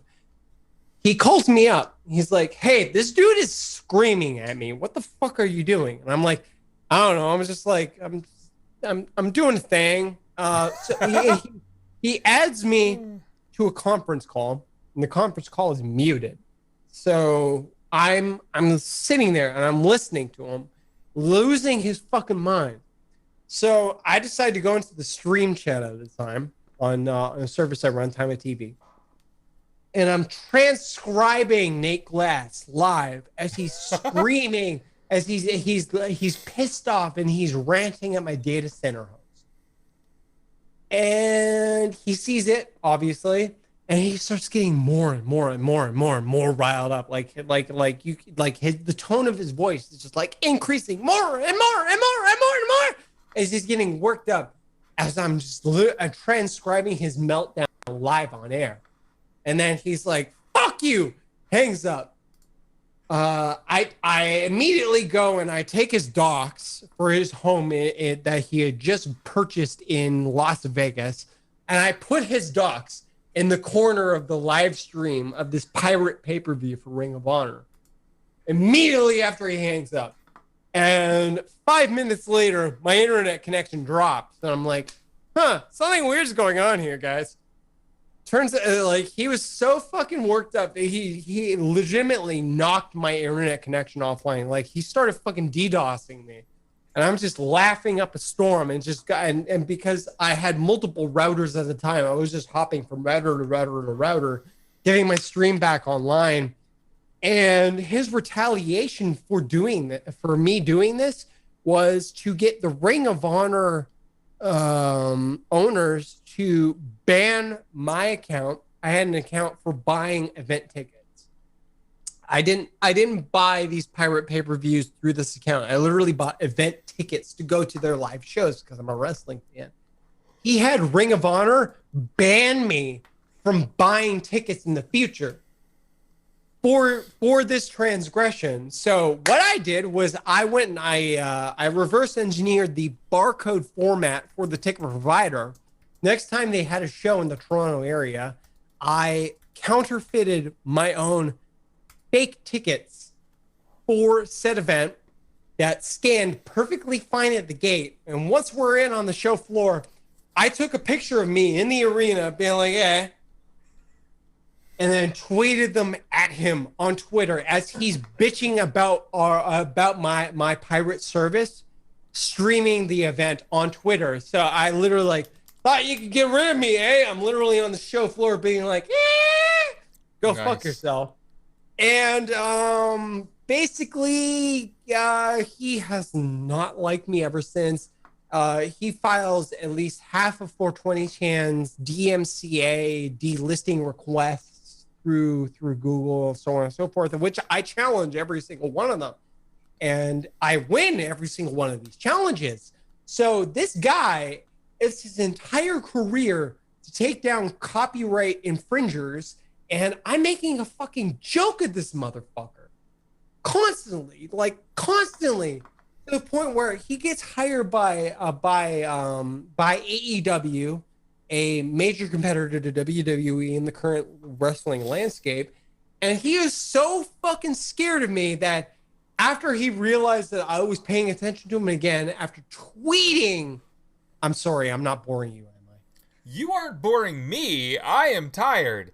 But yeah. I am here until I fall asleep in this chair. Let's go. Yes. All right. So AEW, they do their first pay-per-view.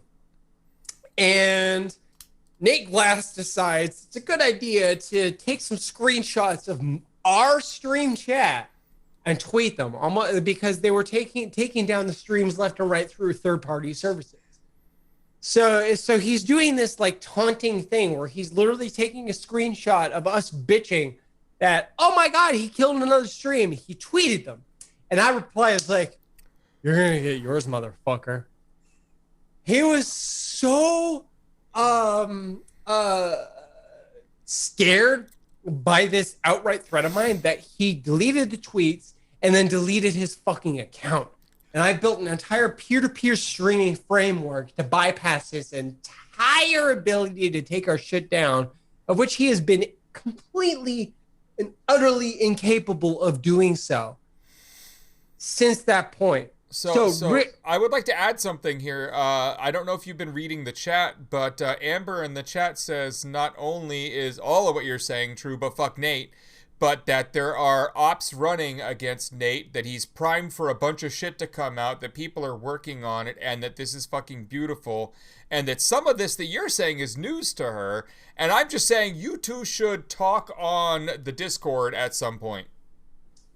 I agree. Or, of course, talk on the Discord to move to something secure like a Signal or a Wire chat for the real fun stuff. Yeah, we should talk. Yes, this is a Just very good idea. You know. We should connect and talk and maybe compare notes. But be it as it may, Nate Glass is a fucking cuck ass bitch.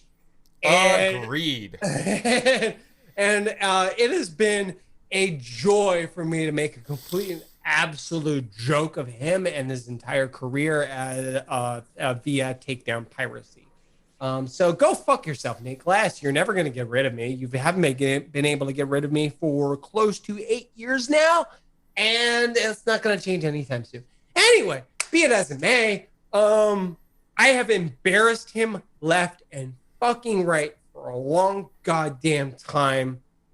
And it's beautiful, and that is completely a tangent about. But it was a fun tangent streaming. about an asshole. It was fun tangent about an asshole.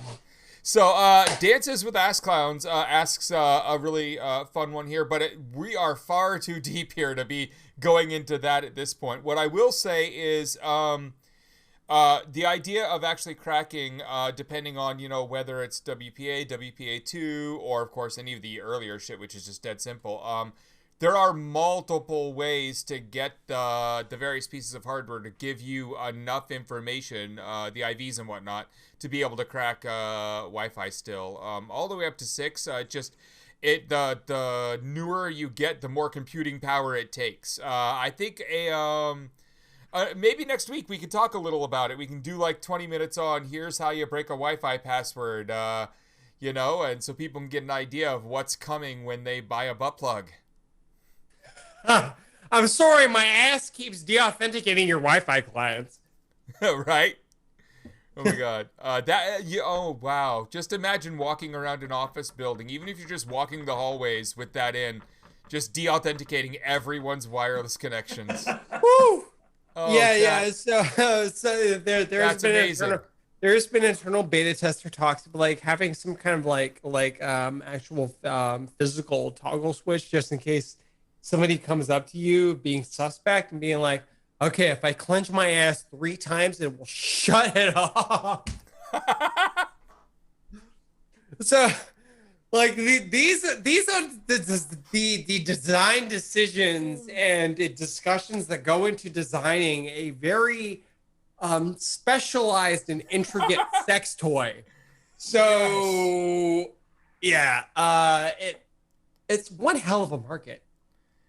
Yeah, that is a very specialized toy. Yes, the ultimate pen test. It really is. Okay, so as chat can see, I'm yawning a lot. What else can we talk about while I am getting this tired here?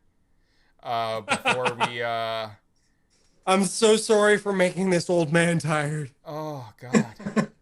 It's just one of those days where I was already yawning. Like, literally, if you guys go back and watch the stream when I upload it to YouTube tomorrow, just for, like, the first 5 minutes, you will see me yawn in the first 5 minutes. So, like, I started the stream today, like, ready to just, it's been downward since the beginning. Other than, if we didn't have the energy we have on these streams on Fridays, like, I would have fallen asleep an hour ago. But this shit is fun.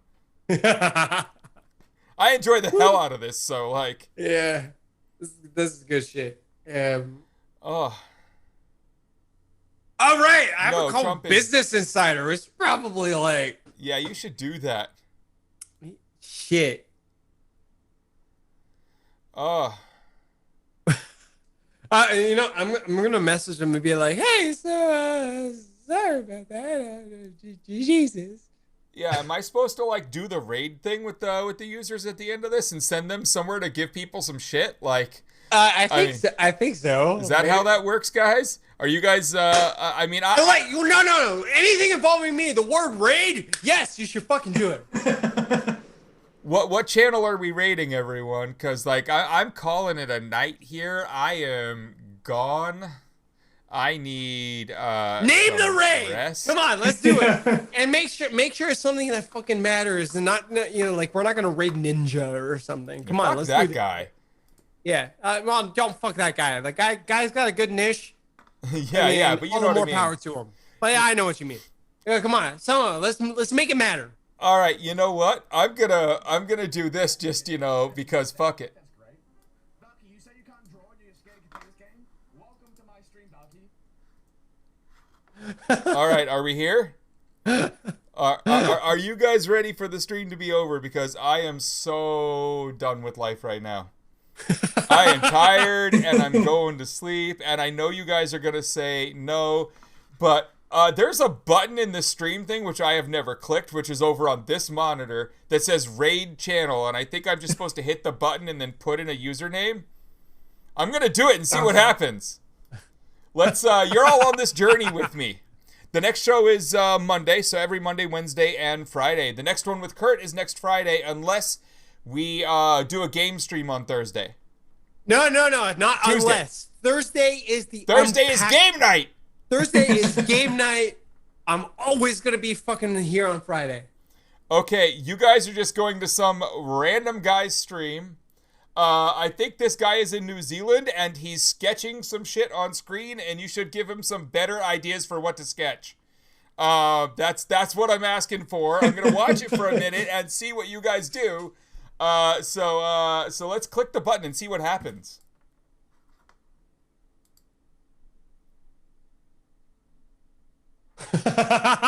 Oh my god!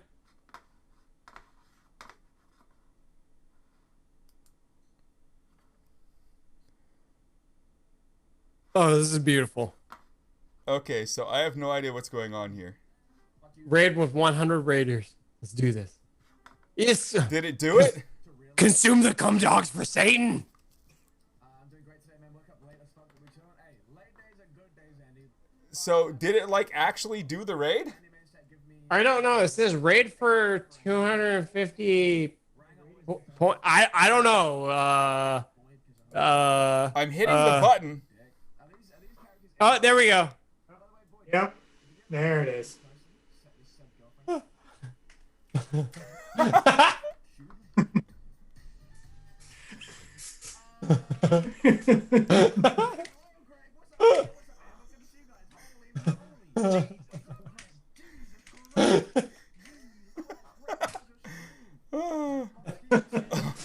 All right.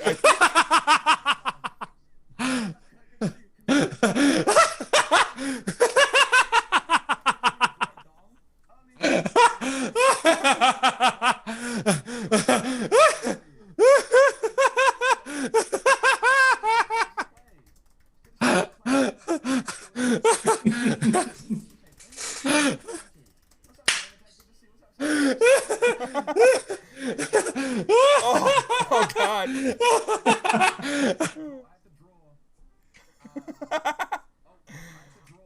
So the chat I'm seeing right now in stream here is we're seeing the chat from his thing. We're still recording our thing, but on my channel what happens?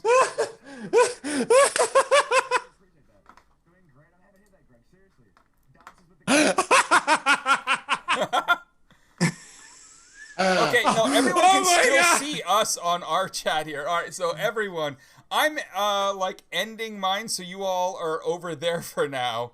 Here we go. You're all over on what?